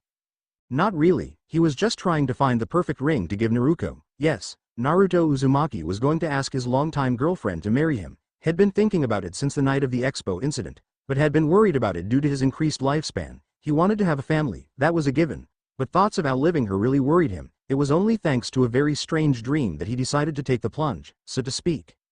Naruto was on a jet headed to New Mexico when he drifted off to sleep. Like many of his dreams, he found himself standing in the sewer that represented his mind. He noticed that the pipes that represented his chakra had once again grown larger, with the red and blue pipes having begun to merge. The white and green pipes were now twice their previous size, though the green ones were still smaller than the others. Naruto figured it meant he was getting stronger and that in time all the pipes would merge, though how long that would take was a mystery to him. Upon reaching Kurama's cage, the doors still wide open. He noticed that the fox was starting to look a little healthier than it had for the past few years. He still didn't know what the fox had done, but he assumed whatever it was that it had drained Kurama of every last drop of chakra. That wasn't a good thing as Naruto didn't want to see his friend die, especially if it would kill Naruto in the process. It was a selfish thought, but it was true and he wouldn't deny it if asked. So seeing the fox suddenly open its eyes and look at him actually cheered Naruto up, at least until Kurama started speaking. "This is it for me, kid," the fox said, his voice sounding weak and tired. "I used up almost everything I had to save you. What was left I used to modify your chakra coils, that way you won't die when I do." "You won't die, fuzzy butt," Naruto said with a smile, "you're too mean and nasty to die." Kurama had laughed, a wheezing and weak laugh that turned into a coughing fit. But eventually he looked back up at Naruto. "Shut up and listen. Kid, don't you forget me, Naruto. I may not have always liked you, but you have become a good and strong man. You keep that up and do me proud. Show these people that the former host of the Kyuubi is no one's fool. My power now flows through your veins. You're going to live a long, long time, but you won't be alone. You'll never be alone. I saw to that as well. Marry that girl. She's good for you and she'll give you lots of beautiful kids to raise. No, Kurama, moaned Naruto as the fox closed its eyes once more. Don't you leave me, too. We've come too far for you to give up now. Idiot, growled Kurama. I never give up, it's just I don't always win. Kurama went silent for a moment and Naruto thought he was gone until Kurama spoke one last time. Scroll by the gate, sign it, try summoning, take care, my friend. Naruto had woken up shortly after that with tears in his eyes. He instantly began meditating, trying to disprove the dream. But when he arrived in his mindscape it was completely different. Now it looked like a version of Konoha without the people. He searched what seemed like hours to find Kurama's cage. But there was no trace of it. He was just making his way back towards the main gates when he saw a massive scroll leaned up against it. Rushing over he opened the scroll and found it was a summoning contract for foxes.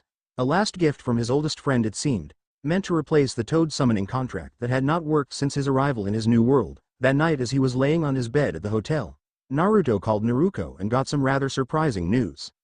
I had the strangest dream this afternoon while I was taking a nap, she said. I was standing in a sewer and a fox, the cutest little nine-tailed fox, walked up to me and started talking. He told me his name was Kurama and that he had a gift for me. I asked him what it was and he suddenly jumped up and bit my hand. It didn't hurt or anything and he immediately apologized. Then he said something really strange. What did he say? Asked Naruto, thinking this might have something to do with what Kurama had said about taking care of something to deal with Naruko. She giggled for a moment, then answered, he told me I was in charge of taking care of his kid from now on. He looked so sad as he said it, but his tails were wagging and he was just so cute. I couldn't resist and picked him up to hug him. He told me thank you, that no one had ever hugged him before and it was a really nice way to go. Then he just faded away and I woke up. Naruto held back the tears, wishing he had thought to hug the old furball at least once. Did anything odd happen when you woke up? Now that you mention it, something strange did happen, admitted Naruko. I suddenly had the urge to transform and when I did I noticed I now have 3 tails, not just the 2. What's it mean, Naruto? It means a very old friend of mine gave you his blessing, Naruto answered with a smile. He and I weren't always friends, but eventually we saw eye to eye and became partners. Later we even managed to become friends. I just found out today that he passed away and I think he wanted to meet you, just once. It's a good thing, Naruko. He's free now and that's what he always wanted. Tony had run the tests, as had Fury when Naruto asked him to. And it was now confirmed that Naruko had a regeneration similar to Naruto's. He still might outlive her, but from what they could tell, it wouldn't be by much. When Naruto had sat Naruko down to explain the situation, she had been about as freaked out as he had been, but they were dealing with it now and hoped that eventually things would work themselves out for the best. That being the case, Naruto was now determined to ask her to marry him, and was just looking for the right time and ring to do it. Oh, there had been a price to Fury agreeing to keep the results of the tests he ordered for Naruto and Naruko. It wasn't anything too demanding, just a meet and greet that had introduced a new friend into Naruto's life. Steve Rogers was a lot like Naruto had once been, confused and naive with a sense of honor that knew no limits. The man was a remnant of an era that was long gone, a child of war and bloodshed with powers beyond that of the average man. Fury wanted Naruto to show Steve around, as both were new to this world and Naruto saw no problems with it. Twice a week he and Steve got together for lunch or sparring. Naruto rather enjoyed the man's company. Oddly, Steve reminded him of the third Hokage, his pseudo-grandfather. Sir, I have a call coming in from Director Fury, Jarvis said, pulling Naruto from his thoughts. Naruto got up off the ground where he had been doing push-ups as he thought, grabbing a towel and his earpiece. Naruto tapped it and connected the call. What's up, Nick? Not sure yet, Fury said by way of a greeting. Got some static out in New Mexico that's got everyone scrambling to clear up. Don't think it's anything too serious at the moment, but you never know when this type of thing can blow up in your face. Naruto knew what project he was talking about as there was only one out in New Mexico that would have Fury sounding so tense. Man, that sucks. You need me to call anyone for you? You know, let them know you'll be running late? Not yet, replied Fury. Just wanted you to know that I might not make it to the cookout tonight. Tell everyone I am sorry, but save me a seat just in case. I got you, said Naruto with a grim expression on his face. Sorry you won't be there. We're lighting the fire in about an hour. Hope you'll be able to make it. If you're late, well, have something hot ready to go. Don't worry, I'll take care of everything. Thanks, Fury said, actually sounding like he meant it. Take care, my friend. You too, Nick, responded Naruto right before the line went dead. The conversation was coded the whole way through, meaning someone was sitting nearby that Fury didn't want figuring out who he was talking to. Now that could have meant one of his assistants, as most of them didn't really approve of Naruto's attitude towards S.H.I.E.L.D., or it could have meant Fury was afraid of the line being intercepted by Tony. That made more sense, considering Fury loved to annoy Tony almost as much as he loved to scare the shit out of new S.H.I.E.L.D. recruits. The message had been simple: shit had gone wrong at the New Mexico site where the Tesseract was being tested. Whatever was going on, Fury was evacuating his people and scrambling S.H.I.E.L.D. before a possible explosion. Nick was going to be there doing everything he could to stop it, but had no idea what the outcome would be. Naruto was to wait and see what happened, but in case Nick didn't come back he was to gather certain people to deal with any fallout that might result. Naruto had agreed, but told Nick that if he hadn't heard from him in an hour, he was telling Tony and they were heading his way. If worse came to worse, Naruto would find out what happened and take the needed steps. Tony. What? Naruto ran out of his room and headed for the armory with Tony following a moment later. Nick just called. Something's gone sideways out in New Mexico. He thinks he's got it handled right now, but if we haven't heard from him in an hour, we're the cleanup crew. Oh shit, groaned Tony as he started typing into a keypad and unlocked the Iron Man Mark 6 armor cabinet. This could be really bad, couldn't it? Naruto just nodded as he unlocked his own weapons cabinet. Naruto had never gone for flashy armor, but that hadn't stopped Tony from having a field day with the rest of his equipment. Inside the cabinet were racks of kunai and shuriken made from the strongest alloys on the planet. Then there were the rolls of ninja wire, actually high-density monofilament wire that Tony had created just for him. Hanging from both doors of the cabinet were multiple swords of different lengths. These were handmade by some of the greatest masters of the art. Oh, Tony had tried to replicate the masterpieces those men could create, and each time they had failed. This was one situation where technology took a back seat to pure skill and experience. I am going to call Steve, Naruto informed Tony as he pulled off his t-shirt. Do you have to? Whined Tony, he's such a Boy Scout. Naruto chuckled as he pulled the specially designed black body armor over his head. It looked like regular cloth, but it was actually woven from more of the high-density monofilament, making it damned near impossible to puncture while still letting it be flexible. Naruto had matching pants and a hooded jacket made out of the stuff. The hood had a mask that could be pulled up to hide his face if needed. All in all, the whole set of clothes cost more than most houses. But it was worth it if it kept Naruto from worrying. The fact that the t-shirt was orange just made it that much more appealing to Naruto. Fastening his weapons pouches to his thighs and taking two of the wakizashi swords from the door. One would slip into sheath that ran down his spine while the other was worn on his left hip. Originally he had looked for ninjutsu like the ones he had used on his own world, but here it seemed they were nothing but speculation and hearsay, with no historical evidence to prove they were ever used outside of movies and fiction. Turning around, Naruto watched as the last pieces of the Mark 6 were fastened into place. Nice thing is, with you being all bright and flashy, no one ever looks at me. You get the saddles ready. I'll call Steve. The saddle was not really a saddle but a cargo pod for Naruto to use when they needed to get someplace faster than a regular jet. The device was a modified dragline that was attached to a small hypersonic airframe that Naruto could ride in. The airframe was controlled by Jarvis and provided a fairly smooth ride, unless Tony decided he needed to indulge in his penchant for stunt flying. The last time he did that, well, Naruto was not happy, and after throwing up he had proceeded to chase Tony around the city for an hour or so. The fact that Tony was only wearing his bodysuit at the time might have added to the fun as people laughed at the running billionaire. Jarvis, can you connect me to Steve's number? Asked Naruto as he headed for Naruto's room. Right away, sir, replied the computer, followed a moment later by, it's ringing. Hello, Steve Rogers speaking, may I ask who's calling? Steve, it's your favorite sparring partner, Naruto said as he glanced into Naruto's room, finding it empty. Just got a call from Nick. Looks like he's got some problems and isn't sure he's going to make it tonight for the cookout. We're lighting the fires in about 45 minutes, so grab your serving platter cause we may need you to help dishing out something hot. Understood, replied the overly serious Steve, I'll be there as soon as I can. With that he hung up. Steve hated when Naruto called his shield a serving platter. But considering how low-tech Steve's apartment was, it was easier to talk in code than to try and teach him how to use a digital phone that could be encrypted.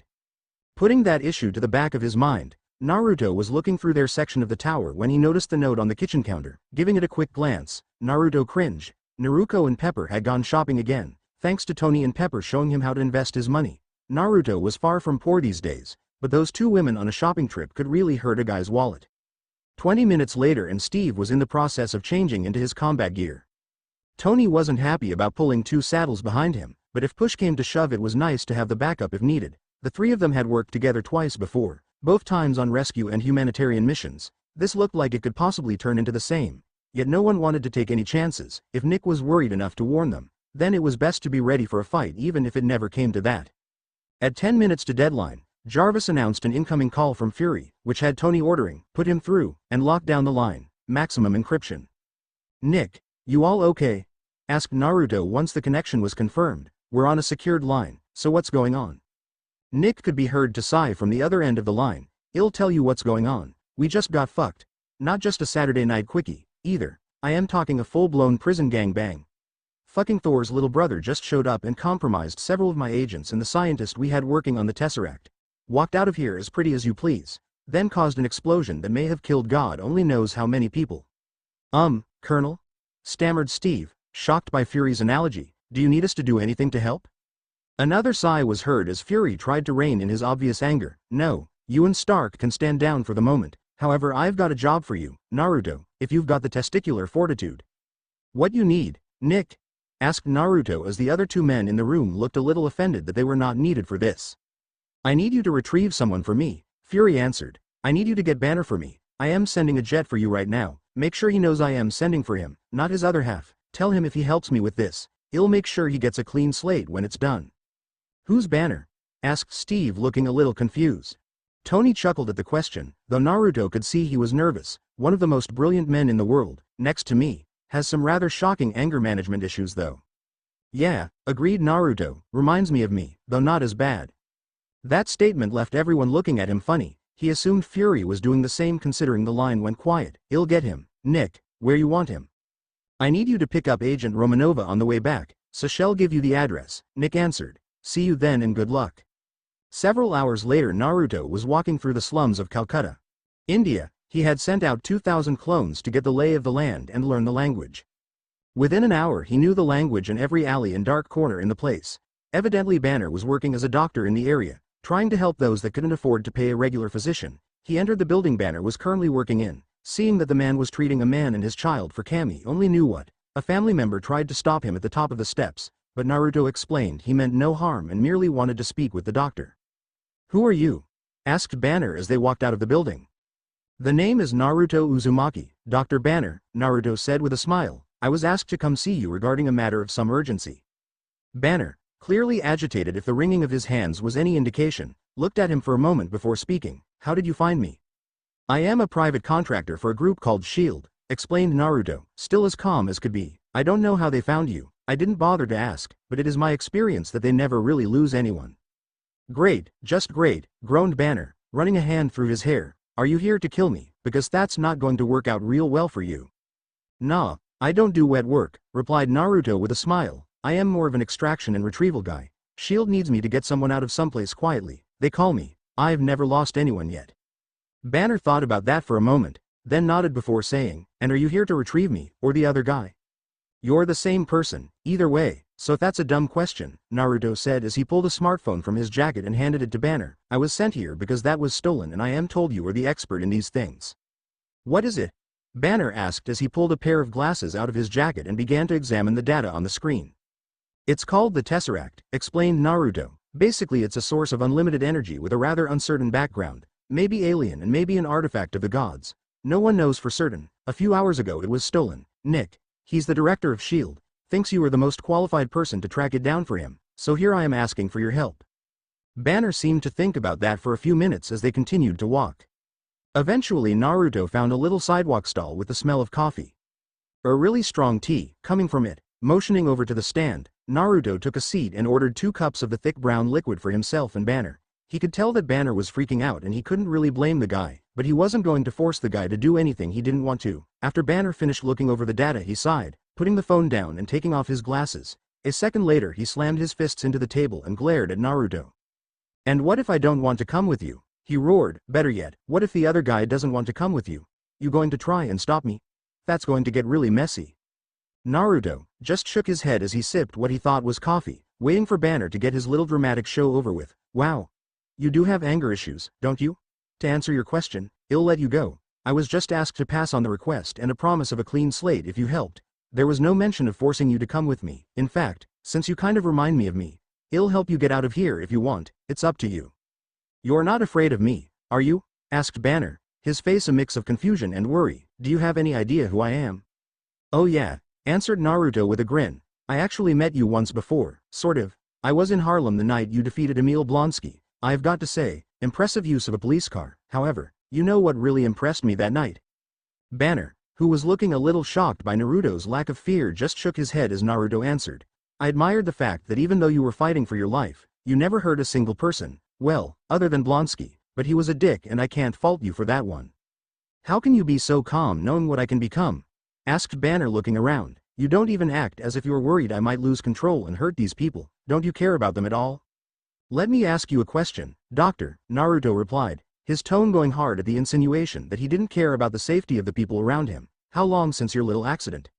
9 years, Banner replied with a shudder. 9 years, murmured Naruto. Tell you what, when you reach 22 years, you come bitch to me. Till then, you are just talking out of your ass. I know what it's like to have a monster inside you that can wipe out everything you love. I've seen the damage that losing control of that monster can do, and honestly, at one point I would have traded you demons in a heartbeat.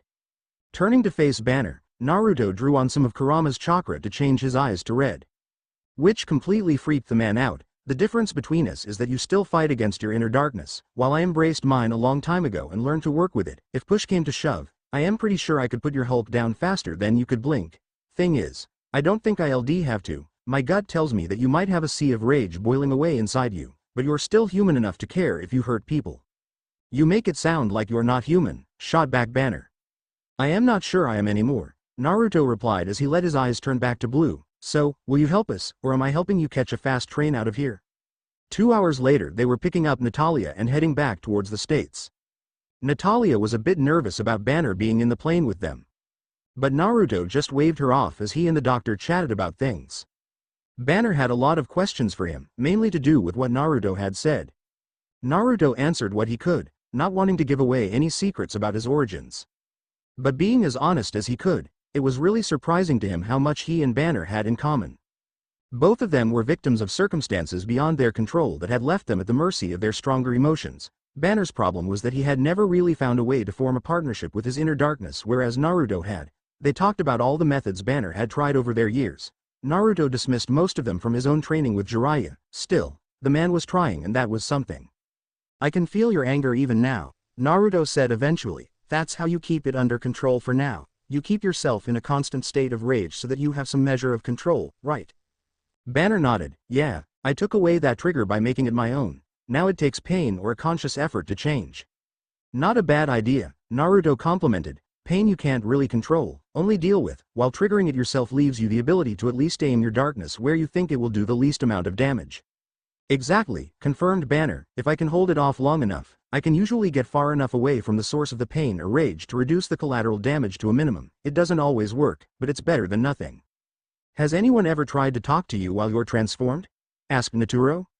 Banner shook his head, saying, my former girlfriend would try to calm me down, but most people are too busy running to try talking. At least that's what I gather after the fact. I don't usually remember anything but flashes from when he's in control. There you go again, considering your transformed state a different person, Naruto said with a groan. I am telling you, it's just the darker side of you, not a separate person. You tell me that again if you ever meet him face to face, was Banner's retort before the man turned away and tried to catch some sleep before they arrived. I'll do that, Doc, believe it. Natalia watched all of this from her seat at the front of the little jet. After hearing about Clint Barton being compromised, she was already on edge, but then to see Banner sitting on the jet with Naruto had her twitching. Naruto had assured her that he had it under control, but this was Banner they were talking about, and not even the blonde could take on the beast that Banner became, could they? She wondered that as she played with her private cell phone. Things were going to be interesting, that was a given. Now if only she had a few more answers in her gun she would feel much better. Steve's point of view. This point of view inspired by Iris, performed by the Goo Goo Dolls. Steve Rogers was sitting at his desk looking at the file that contained the personal records of the men and women he had served with during the war.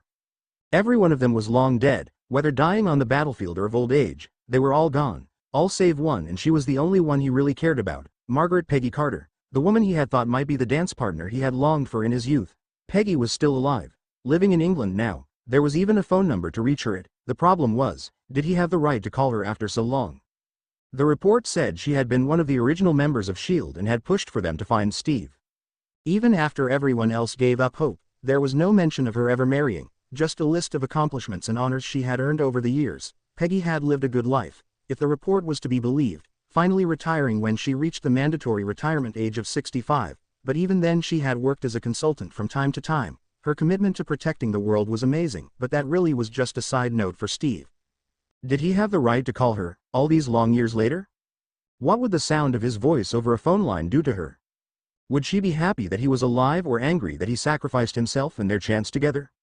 It was hard to tell what the right thing to do was. He heart wanted to at least talk to her one last time, but his mind was adamant that doing so would cause more pain than good. He had always been a man that had remained strong in the face of hardship, but right now he wanted nothing more than for someone to understand what it meant to be so far away, years away, from everything he had ever known and loved. Walking over to his phone, a rather simple cordless one that Naruto had gotten for him. Steve looked between the phone and Peggy's number. Out of the corner of his eye he caught sight of mask sticking out of his gym bag. Sometimes he really hated that mask and everything putting it on had seemed to take from him. Bucky, a normal life. Peggy, he had sacrificed so much for his country, and though he had never questioned it before his final confrontation with Schmidt, since he had woken up he questioned it all the time. Hadn't he sacrificed enough, given up enough?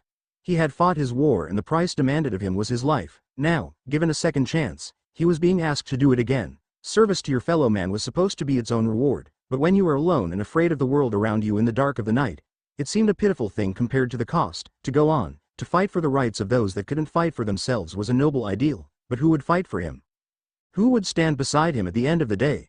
When would he just be able to dance, or had the band already gone home and this was all he had to look forward to? An empty rundown apartment and the constant wait for the phone to ring, for the call to come asking him for one more sacrifice until there was nothing left. Was that really what he wanted? No, he whispered, a sad smile on his lips as he turned away from the sight of his mask and picked up the phone. He was just about to dial Peggy's number when the thing rang, shocking him into dropping the damned thing on the ground. He scrambled to pick the thing up, accidentally kicking it under the couch in the process. Without thinking about it, Steve dropped the sheet of paper with Peggy's number on it as he lifted up the couch and used his foot to move the phone out from under it. Setting back down the couch, he grabbed the phone and hit the button to connect the call. Hello, Steve Rogers speaking. May I ask who's calling? Steve, it's your favorite sparring partner, Naruto's voice said over the open line. Just got a call from Nick.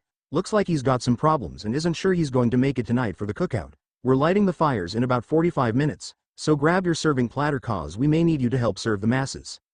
Understood, replied Steve, falling into his mission frame of mind. I'll be there as soon as I can.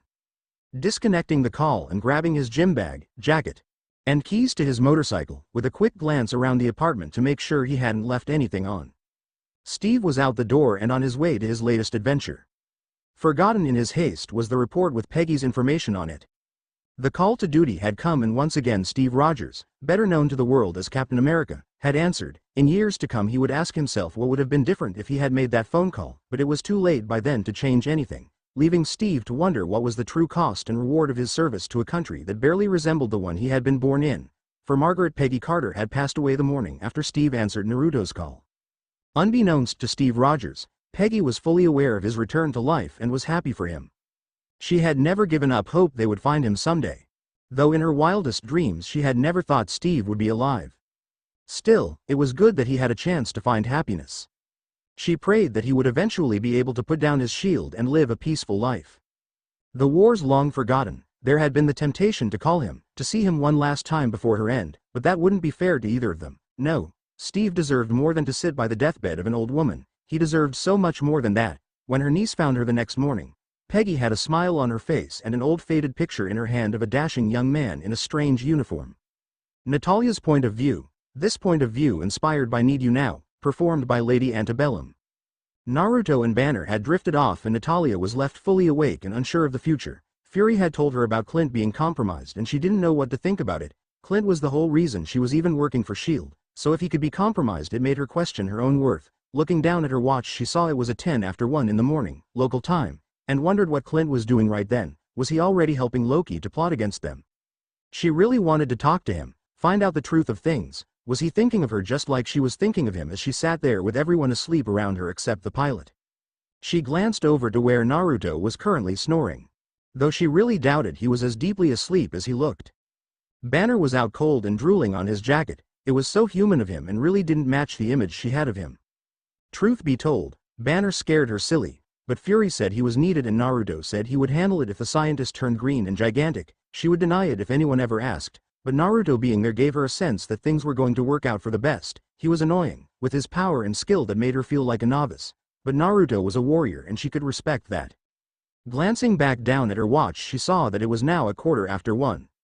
Unable to hold back any longer, Natalia pulled out her private cell phone and hit the speed dial for a number she wasn't sure would pick up. Putting the phone, she waited 3 rings before the phone picked up. The line was silent, not even the sound of breathing, but she knew he was there. He always answered when she called, so why would this time be any different? Natalia debated the merits of calling a compromised agent, then ignored them and spoke. "Clint," she whispered, "you there?" No reply, but she knew he was there. "Please, tell me it's not true. Tell me you aren't working with Loki." Still no reply, but she wasn't going to give up till he spoke. "You know, I thought Fury was joking when he called. I was in the middle of an interrogation when he called." Was that a breath, a grunt maybe? She didn't know, but she wasn't giving up now. "He's going to ask me to find you. You know that, right? I don't want to fight you. Clint, please, don't make me fight you. I need you watching my back, not on the other side. Come on, Clint, I need you." There was silence for a moment as she tried to rein in the emotions that were fighting to get out. She could hear him breathing on the other end of the line now. Forced and heavy, like he was fighting something. She prayed he was fighting whatever it was that had a hold of him. Clint Barton was one of the best men she knew, and while she would fight him if she had to, she wouldn't like it. She wanted to hear his voice. The silence was killing her. Even hearing him tell her he was going to kill her would be better than the silence. At least it was something compared to the nothingness of a silent line. Finally she got her reply, though it was not the one she wanted. "Sorry." That was all he said before the line went dead. Natalia just stared at the phone for a moment before tucking it away in her jumpsuit. Leaning her head back, she closed her eyes and tried to get her mind back in the game. Clint was lost to her for right now, but she wasn't going to give up on him. She owed him too much to give up now. Opening her eyes up again, she was rather surprised to find Naruto looking at her with a sad smile on his smile. "Well, get him back," he whispered just loud enough for her to hear. "It's a promise, Natalia." She nodded, not wanting to admit to her weakness, but somehow she doubted Naruto would ever tell anyone. "Thank you, Naruto." Naruto was impressed at the size of the ship he was currently standing on. He had seen the blueprints for the thing when he infiltrated S.H.I.E.L.D. But to actually be standing on the deck of the helicarrier was something completely different. Steve and Tony were currently standing off to the side with Banner watching as the massive turbines lifted the structure into the air, but Naruto was more interested in the reaction of his girlfriend. That had been Naruto's condition for the retrieval. If there was going to be danger, then he wanted Naruto right there where she was best protected. "It's amazing," she shouted over the sound of the turbines. "Not as amazing as you," Naruto shouted back, holding her in his arms as the ship lifted into the air. "Ah, they're so cute," squealed Tony, his expression one of playfulness, as he elbowed Banner in the side. "Doesn't it just make you sick?" Rubbing his ribs and giving Tony a dirty look, Banner just sighed and headed to where Natalia was waving for them to follow her. What followed was a long and rather boring explanation of the workings of the helicarrier, which Naruto only partially paid attention to. Nick greeted them all when they reached the flight deck, then pointed them towards a set of chairs at a conference table near the back of the room. Naruto ignored the chair she was offered, choosing to sit on Naruto's lap instead. Considering the glare she was aiming at several of the young women on the flight deck, Naruto figured she was marking her territory early. Steve, who was getting as many glances as Naruto was, probably wishing someone would do the same for him. Pretty soon Banner was on his way towards his labs with Tony following after. The two were talking about stuff that Naruto only barely understood based on his reading, but they seemed to be getting along. Steve and Naruto, with Naruto keeping score, were down in the gym sparring when Coulson came to get them. Loki had been spotted in Germany and they were needed to retrieve him. Naruto gave him a kiss before Naruto and Steve headed to the armory to suit up. Tony had brought his secret project with him, which turned out to be a modified suit of Iron Man armor for Naruto to wear. The suit, really just a small chest plate, boots, and forearm guards, was designed to work off of Naruto's chakra. Tony had engraved storage seals into the forearms based off the ones Naruto used, and after Naruto traced them with his blood to activate them. They now contained several thousand kunai each. The boots contained miniature repulsor emitters that could triple the distance Naruto could jump. Not to mention they had shock absorbers built in to help cushion his kicks and landings when jumping from extended heights. As for the chest plate, it was more of a shirt of interlinked pieces that allowed Naruto full range of motion, but would allow him to store more weapons in seals on the sides and back. It also had a full range of communication equipment built into it that meant Naruto no longer had to worry about losing his cell phone while on a mission, something that had already happened to him twice. As a kicker, The pieces were all painted black with an orange strip up the sides, so Naruto figured he could deal with it, for now. Loki was just spotted in Germany. Fury informed them as they headed towards the hangars. Naruto and Steve, you'll be taking a fast mover to the general area. Natalia is your backup. Stark, you're their air support. Stay out of sight unless things look bad. If you think it's needed, maximum force is authorized, but remember we need him alive. Yes, sir, replied Steve, or Captain America considering he had his suit on. Whatever, Mom, Tony said as he sealed his suit and took off out the open hangar doors. Naruto just nodded as they boarded the jet. Fury wasn't kidding when he called it a fast mover. Because they were on site in less than half an hour, it was a good thing, too, because Loki was already outside and threatening the bystanders. Natalia got them in low over a nearby building so Naruto and Steve could get out, then she pulled back as they made their move. Naruto stuck to the rooftops, getting behind Loki as fast as he could while Steve jumped down to block Loki from attacking an elderly man. That led to a fight between Loki and Steve, which Steve was not winning. You got this, or you want me to? Asked Tony over the open communication channel. Naruto thought about it for a moment, then shrugged. He's all yours. I'll get the civilians clear. You take him down, hard and fast. Just the way I like it, was Tony's reply as he cut into the local speaker systems and AC/DC started playing, distracting Loki. The fight was fairly quick and far too easily won as far as Naruto was concerned. Loki surrendered then seemed to quit speaking, almost as if he was waiting for something, at least until Naruto walked over to him. Now they got an interesting reaction out of the god as the man pulled back with a genuine look of fear in his eyes. He still refused to speak, but now he never took his eyes off Naruto. You could almost feel his emotions as Loki turned pale. Don't think he likes you much, Tony said as they watched Loki try to push himself further away from Naruto. He was easy enough to get here, added Steve, too easy in fact, but once he saw you it was like he was regretting his choice. Yeah, noticed that, agreed Naruto. Why is that, Loki? You should be here, replied Loki, fear clear in his eyes. This isn't your world. No, this isn't even your universe. Why are you here, demon? Haven't heard that one in a long time, mused Naruto, actively ignoring the fact that everyone was not looking at him with questioning eyes. Honestly, I haven't got a clue why I am here. Just your luck, I am and you've gotten my attention. You may not like that, especially if your aim is to hurt the people I care about. Yeah, he's got a thing about that, commented Tony. Where did that come from? Natalia asked just as the sky filled with lightning, causing Loki to flinch. Don't like storms? Asked Tony. No, I don't like what comes afterwards, replied Loki, just as something landed on the roof of the jet. Tony put his helmet back on and lowered the rear access door to check it out. Right as he reached the door, a tall blonde with a cape and hammer entered through the door and knocked him back. The fall managed to knock Steve off his feet, but Naruto jumped over them. Before he could react, the man had grabbed Loki and pulled him out the back of the jet. Within moments Tony had followed after them with Steve donning a parachute and jumping out the door even after being warned not to by Natalia. I am the youngest one in the group and still feel like I am babysitting them some days, growled Naruto as he checked his weapons and armor. Turn us around, bring us in low and fast right over their heads. Yes, sir, replied the pilot. You sure you want to do this? Asked Natalia, a trace of actual concern in her voice. That was Thor, the ultimate hothead, replied Naruto with a smirk. Add Tony's ego and Steve's sense of fair play and you've got a fight waiting to happen. Who the hell else is going to stop them and keep Loki from getting away while they're distracted? Natalia nodded, saying, good point, 2 minutes to contact. Now Naruto had done a lot of really stupid things in his life. Fought enemies that could crush him in the blink of an eye. Fought battles that should have never happened, saved reluctant princesses. Pined after a pink-haired girl that never saw him as more than an annoying brother. Still, jumping out of a fast-moving jet into the middle of a fight between 3 of the most powerful people on Earth. That one took the cake, as it was he managed to come down right between Steve and Thor right before the Asgardian hit the super soldier's shield with his hammer. Naruto managed to catch the hammer in his hand. That stung. While pushing Steve clear, he then leaned back and kicked Thor in the chest, knocking the man away from him and onto his ass. Oh, he was also still holding Thor's hammer in his hand. What do you 3 think you're doing? He demanded, looking around and seeing Loki watching the whole thing from the top of a rocky outcropping, while you 3 morons are trying to figure out which one of you has the bigger dick.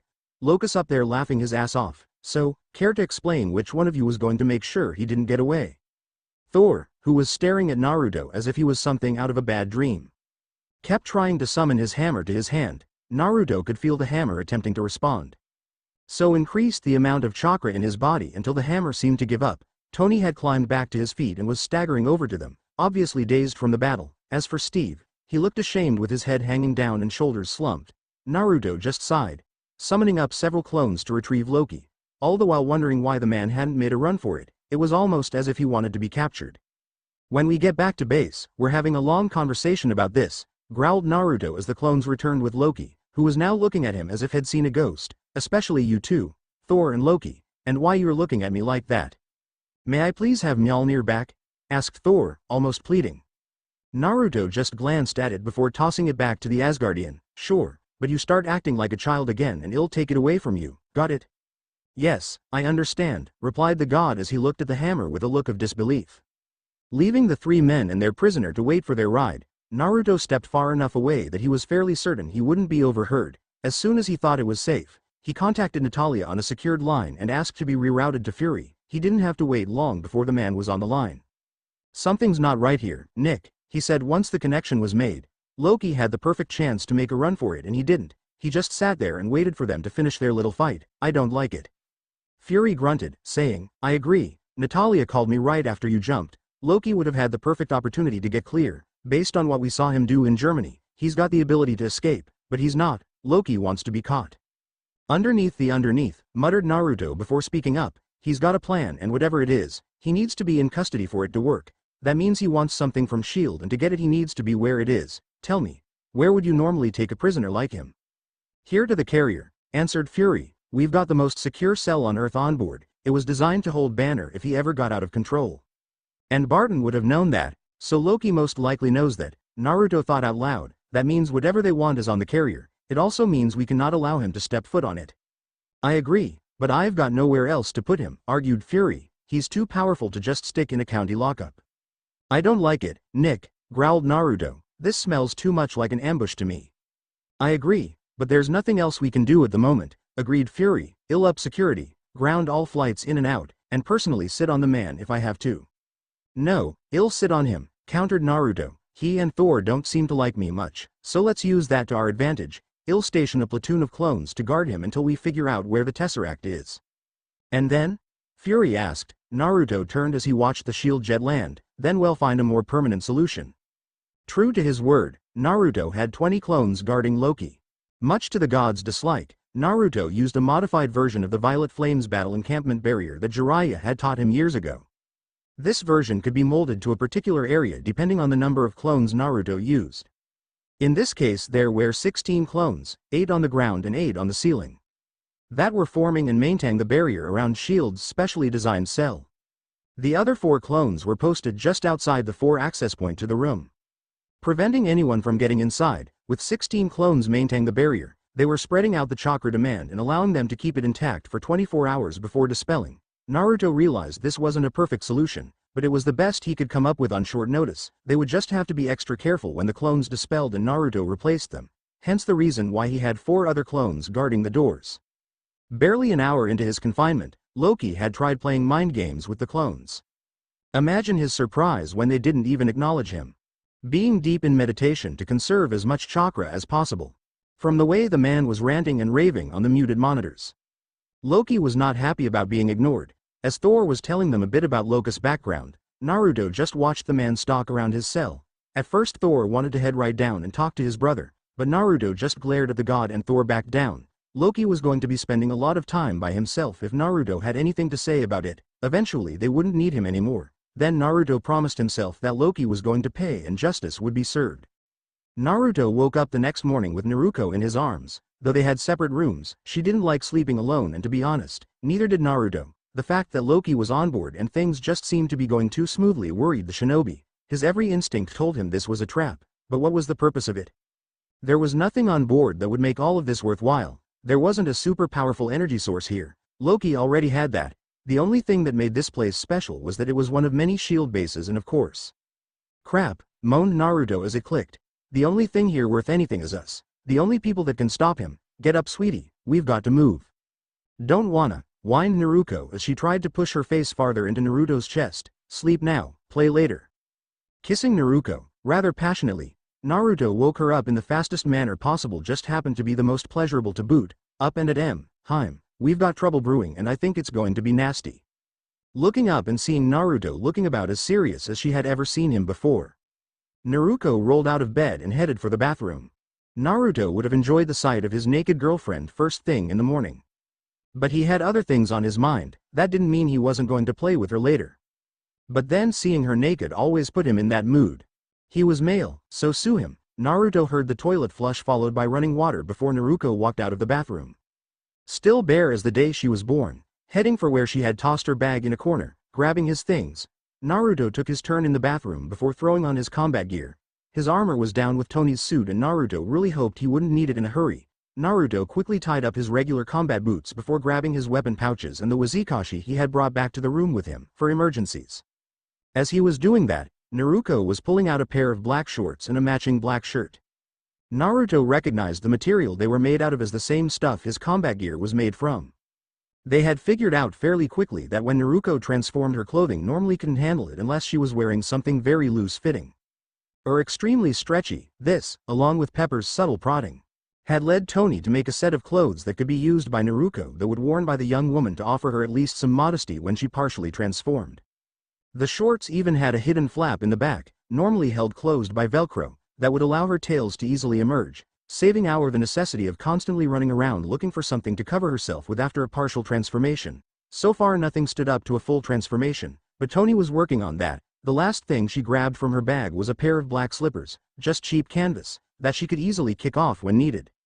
Turning around and looking at her boyfriend, Naruto rested one hand on her hip, leaning back on that leg and slightly bending the other one in a fashion that Naruto thought was damn sexy. Well, how'd I look? Naruto let out a low whistle before answering with, hot as hell and dangerous to boot, let's go. Hand in hand they ran out of the room and headed for Tony and Banner's lab. They were almost there when they heard the first sounds of arguing coming from inside. As they entered the room, Naruto was forced to separate Tony and Steve. Both men looking like they were going to start swinging at any moment. He also noticed a heavy feeling in the air, like there was a weight pushing down on his mind. It reminded him of the times when Kurama had tried to take control. Like his body was tensing for battle, considering none of those attempts had ever worked. This one didn't either. Still, the sight of Banner holding Locust's staff did not bode well. He was just about to say something when the first explosion hit, rocking the entire ship. Naruto was knocked off his feet, hitting his head against the doorframe so that by the time he cleared his head, everyone was scrambling. What worried him was that Naruto was nowhere in sight, the same being said for Banner and Natalia. Number 3 turbine is down. Agent Hill was shouting over the earpieces, we loose one more and we're going down. Stark, you copy that, shouted Fury. Tony was already gone, probably heading for his suit in the armory, but replied over the open channel, I am on it. Coulson, initiate defensive lockdown in the detention section, then get to the armory, Fury ordered as he helped Naruto to his feet. Romanova? Where's Naruto? Asked Naruto, to which Fury just pointed out the shattered window. We're okay, was Natalia's reply over the radio. Naruto created several clones, ordering them to go with Fury as he leapt out the damaged window. He landed a moment later and found Naruto attempting to free Natalia's leg from a pile of damaged pipes. Banner was laying face down a little ways from them and looked like he was fighting to get up. The amount of chakra that was pouring off the man was amazing. Even by Naruto's standards, it was obvious what was about to happen, and in this confined area it wouldn't be good unless Banner could maintain some control over it. Banner! Shouted Naruto, change already and get over here and help us. Naruto suddenly got 3 sets of eyes looking at him like he was crazy, with Natalia summing it up perfectly, are you out of your fucking mind? Naruto just smiled, maintaining an air of absolute calm as he spoke, fighting the change is not going to work this time, so aim it, Bruce, let it out and help me to protect these people. Whether his words reached Bruce's mind was up for debate. But he suddenly stopped fighting against the transformation and seemed to find some peace. Naruto was impressed by Bruce's transformation, though it looked like it hurt. Natalia and Naruto were freaking out, but Naruto just smiled at them and motioned for them to calm down. When the transformation was complete, the Hulk sat there for a moment, looking slightly confused until Naruto walked over to him as calmly as could be and offered the Mammoth Man a hand up off the floor. You with me, Bruce? He asked, watching the Mont's eyes for any sign of aggression. We've got work to do if you are up for it. Help, growled Bruce, ignoring Naruto's hand and standing up on his own. Good, first we need to get this pipe off Natalia's leg, Naruto said, turning his back on Bruce and walking over to where the ladies were currently looking like they were about to piss themselves. Naruto, pull Natalia out once the pipe is. Bruce, or the Hulk if you like, grunted before he reached down and picked the pipe up, cutting Naruto's instructions short. With a flip of his wrist, The beast tossed the pipe across the room and burying it in the opposite wall. Naruto just chuckled as Naruto and Natalia backed away from the Hulk, which seemed to aggravate the giant, pointing up to the window they had come from. Naruto walked over and picked the ladies up, one in each arm. Looking over at the Hulk, Naruto smiled. "Come on, big guy, we've got some smashing to do," he said as he channeled chakra to his muscles and leapt up to the window with the Green Man following a second later. "Fury, where do you need us?" "I've got the girls and Bruce with me, but I am thinking he's going to need more room than the hallways provide. Can we go through the roof here?" Fury was quiet for a moment, then in a strained voice replied, "If you are telling me that Banner is currently big, mean, and green, I am going to shoot you." "Yep, that's what I am telling you," replied Naruto with an overly cheerful tone of voice. Fury's reply was cut off by the sounds of explosions and gunfire. The Hulk, who was still looking a bit confused, was getting anxious thanks to the noise in the distance. Naruto placed a hand on the beast's arm to get his attention, then smiled at him, which seemed to calm the beast slightly. Looking over at Natalia, Naruto pointed at the roof with an unasked question. She seemed to think about it for a moment, then nodded. Naruto smiled again, then looked at Naruto and mouthed, "I love you." "I love you, too," she whispered with a smile. Tuning back to Banner, Naruto pointed at the ceiling. "Going up, big guy, mind making a path for us?"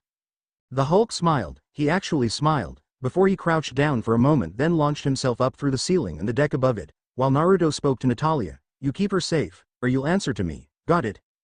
"Got it," she answered, then turned and pulled Naruto out of the room. Naruto sighed, praying to whatever god might listen to him that Naruto would remain safe. With that out of the way, he leapt up through the hole to follow Banner. The beast was currently waiting for him on the flight deck of the immense airborne carrier. Naruto pointed towards the nearest freight elevator, taking off with the Hulk following behind him. It was a strange sight to see, a young man leading the Hulk like someone would lead a child in a game of tag, but it seemed to work. They were almost there when they heard the distinctive sound of another of the engines shutting down. The fact that Naruto couldn't hear anything over his earpiece thanks to the sound of jets and tankers crashing into each other left him at a disadvantage. Two of the most powerful people in the world, sitting on top of a gigantic air carrier that's falling out of the air, groaned Naruto, turning to the Hulk. "Sounds like a really bad joke, doesn't it?"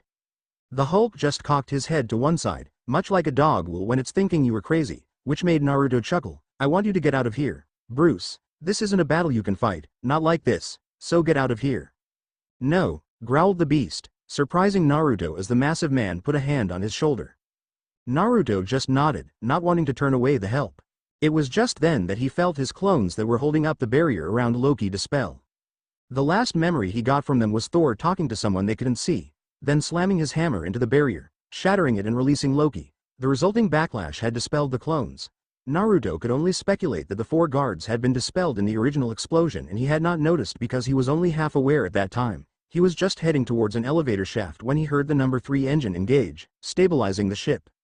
"We need to stop Loki," explained Naruto as he rushed towards the elevators. In a show of his own rather impressive strength, Naruto channeled a massive amount of chakra and grabbed one side of the elevator doors. Watching as the Hulk did the same with the other side. Both doors, about 2 tons each of heavily reinforced steel, was ripped free by the 2 figures.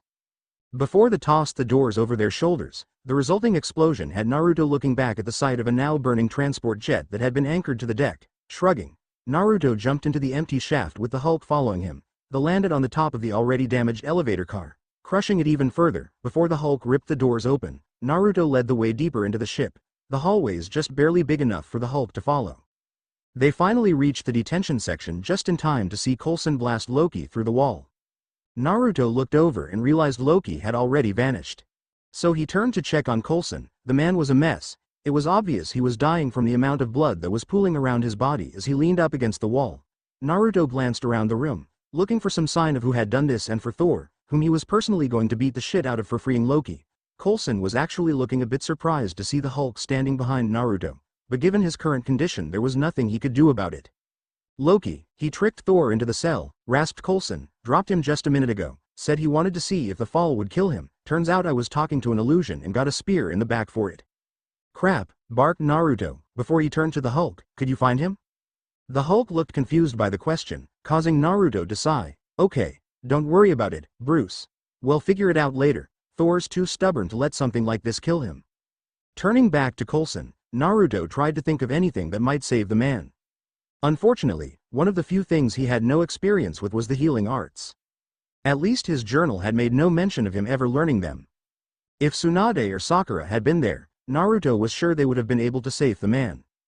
But it was beyond anything he was capable of. It was so damned frustrating. To have all this power, but no way of using it to help someone when they really needed it. He had worked with Coulson a few times, usually while Naruto was retrieving the target. Coulson was acting as his eye in the sky, sometimes literally. They had developed something of a friendship.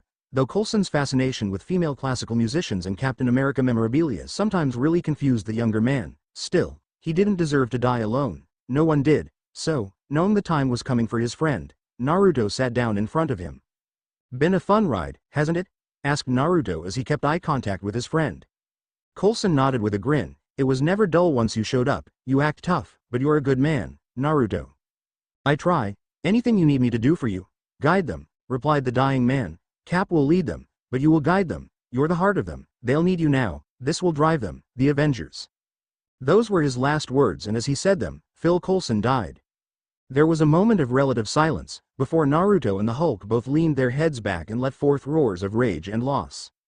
That was how Fury found them, mourning the loss of a good man. Banner was changing back, till he collapsed to the ground next to Naruto, still roaring until he ran out of air. Naruto stood up, bowing formally to his now dead friend before turning and offering a hand to help Banner up. With a last glance at the body of his friend, Naruto helped Bruce towards the door. Looking back over his shoulder at Fury, Naruto growled, "I find him and I'll kill him. Nowhere is safe for Loki now." There were several happy reunions when Naruto reached the flight deck with Bruce in tow. They had stopped by Bruce's quarters to grab the man some clothes, taking only long enough for him to slip on his pants and a shirt before they were moving again. Naruto was happy to see Naruko there waiting for him, and the kiss he got from her showed she was equally happy to see him. Naruko explained that Natalia's friend Clint Barton had been rescued and that the redhead was currently making sure he was free of locust control. He was just about to ask her how that came about when Nick's voice came over the PA, announcing Coulson's death. Even Naruko, who had only met the man a few times, was devastated by the news. She held on to Naruto as if she was afraid to ever let him go, something he felt as well as he held her tightly in his arms. "The other guy trusted you," Bruce said after a moment. "I don't remember much, but I remember that. He trusted you because you were strong and weren't afraid of him. I felt it when he was trying to change back. He knew I might be able to save Coulson, but he didn't know how to let the anger go." "He's you, Bruce," replied Naruto, looking over Naruko's head at the man. "No matter what you think, he's still you. I knew you wouldn't hurt me and you didn't. Even when I told you to go, you stayed with me. That tells me all I need to know about you, whether you were pink and flabby or green and snarling. You were a good man at heart. We'll work on changing back later, but I know a mortal wound when I see one and there is nothing you could have done to save him. Don't torment yourself by thinking otherwise." "I am not flabby," complained Bruce, causing Naruko to giggle and Naruto to snort, "so I stop here guys.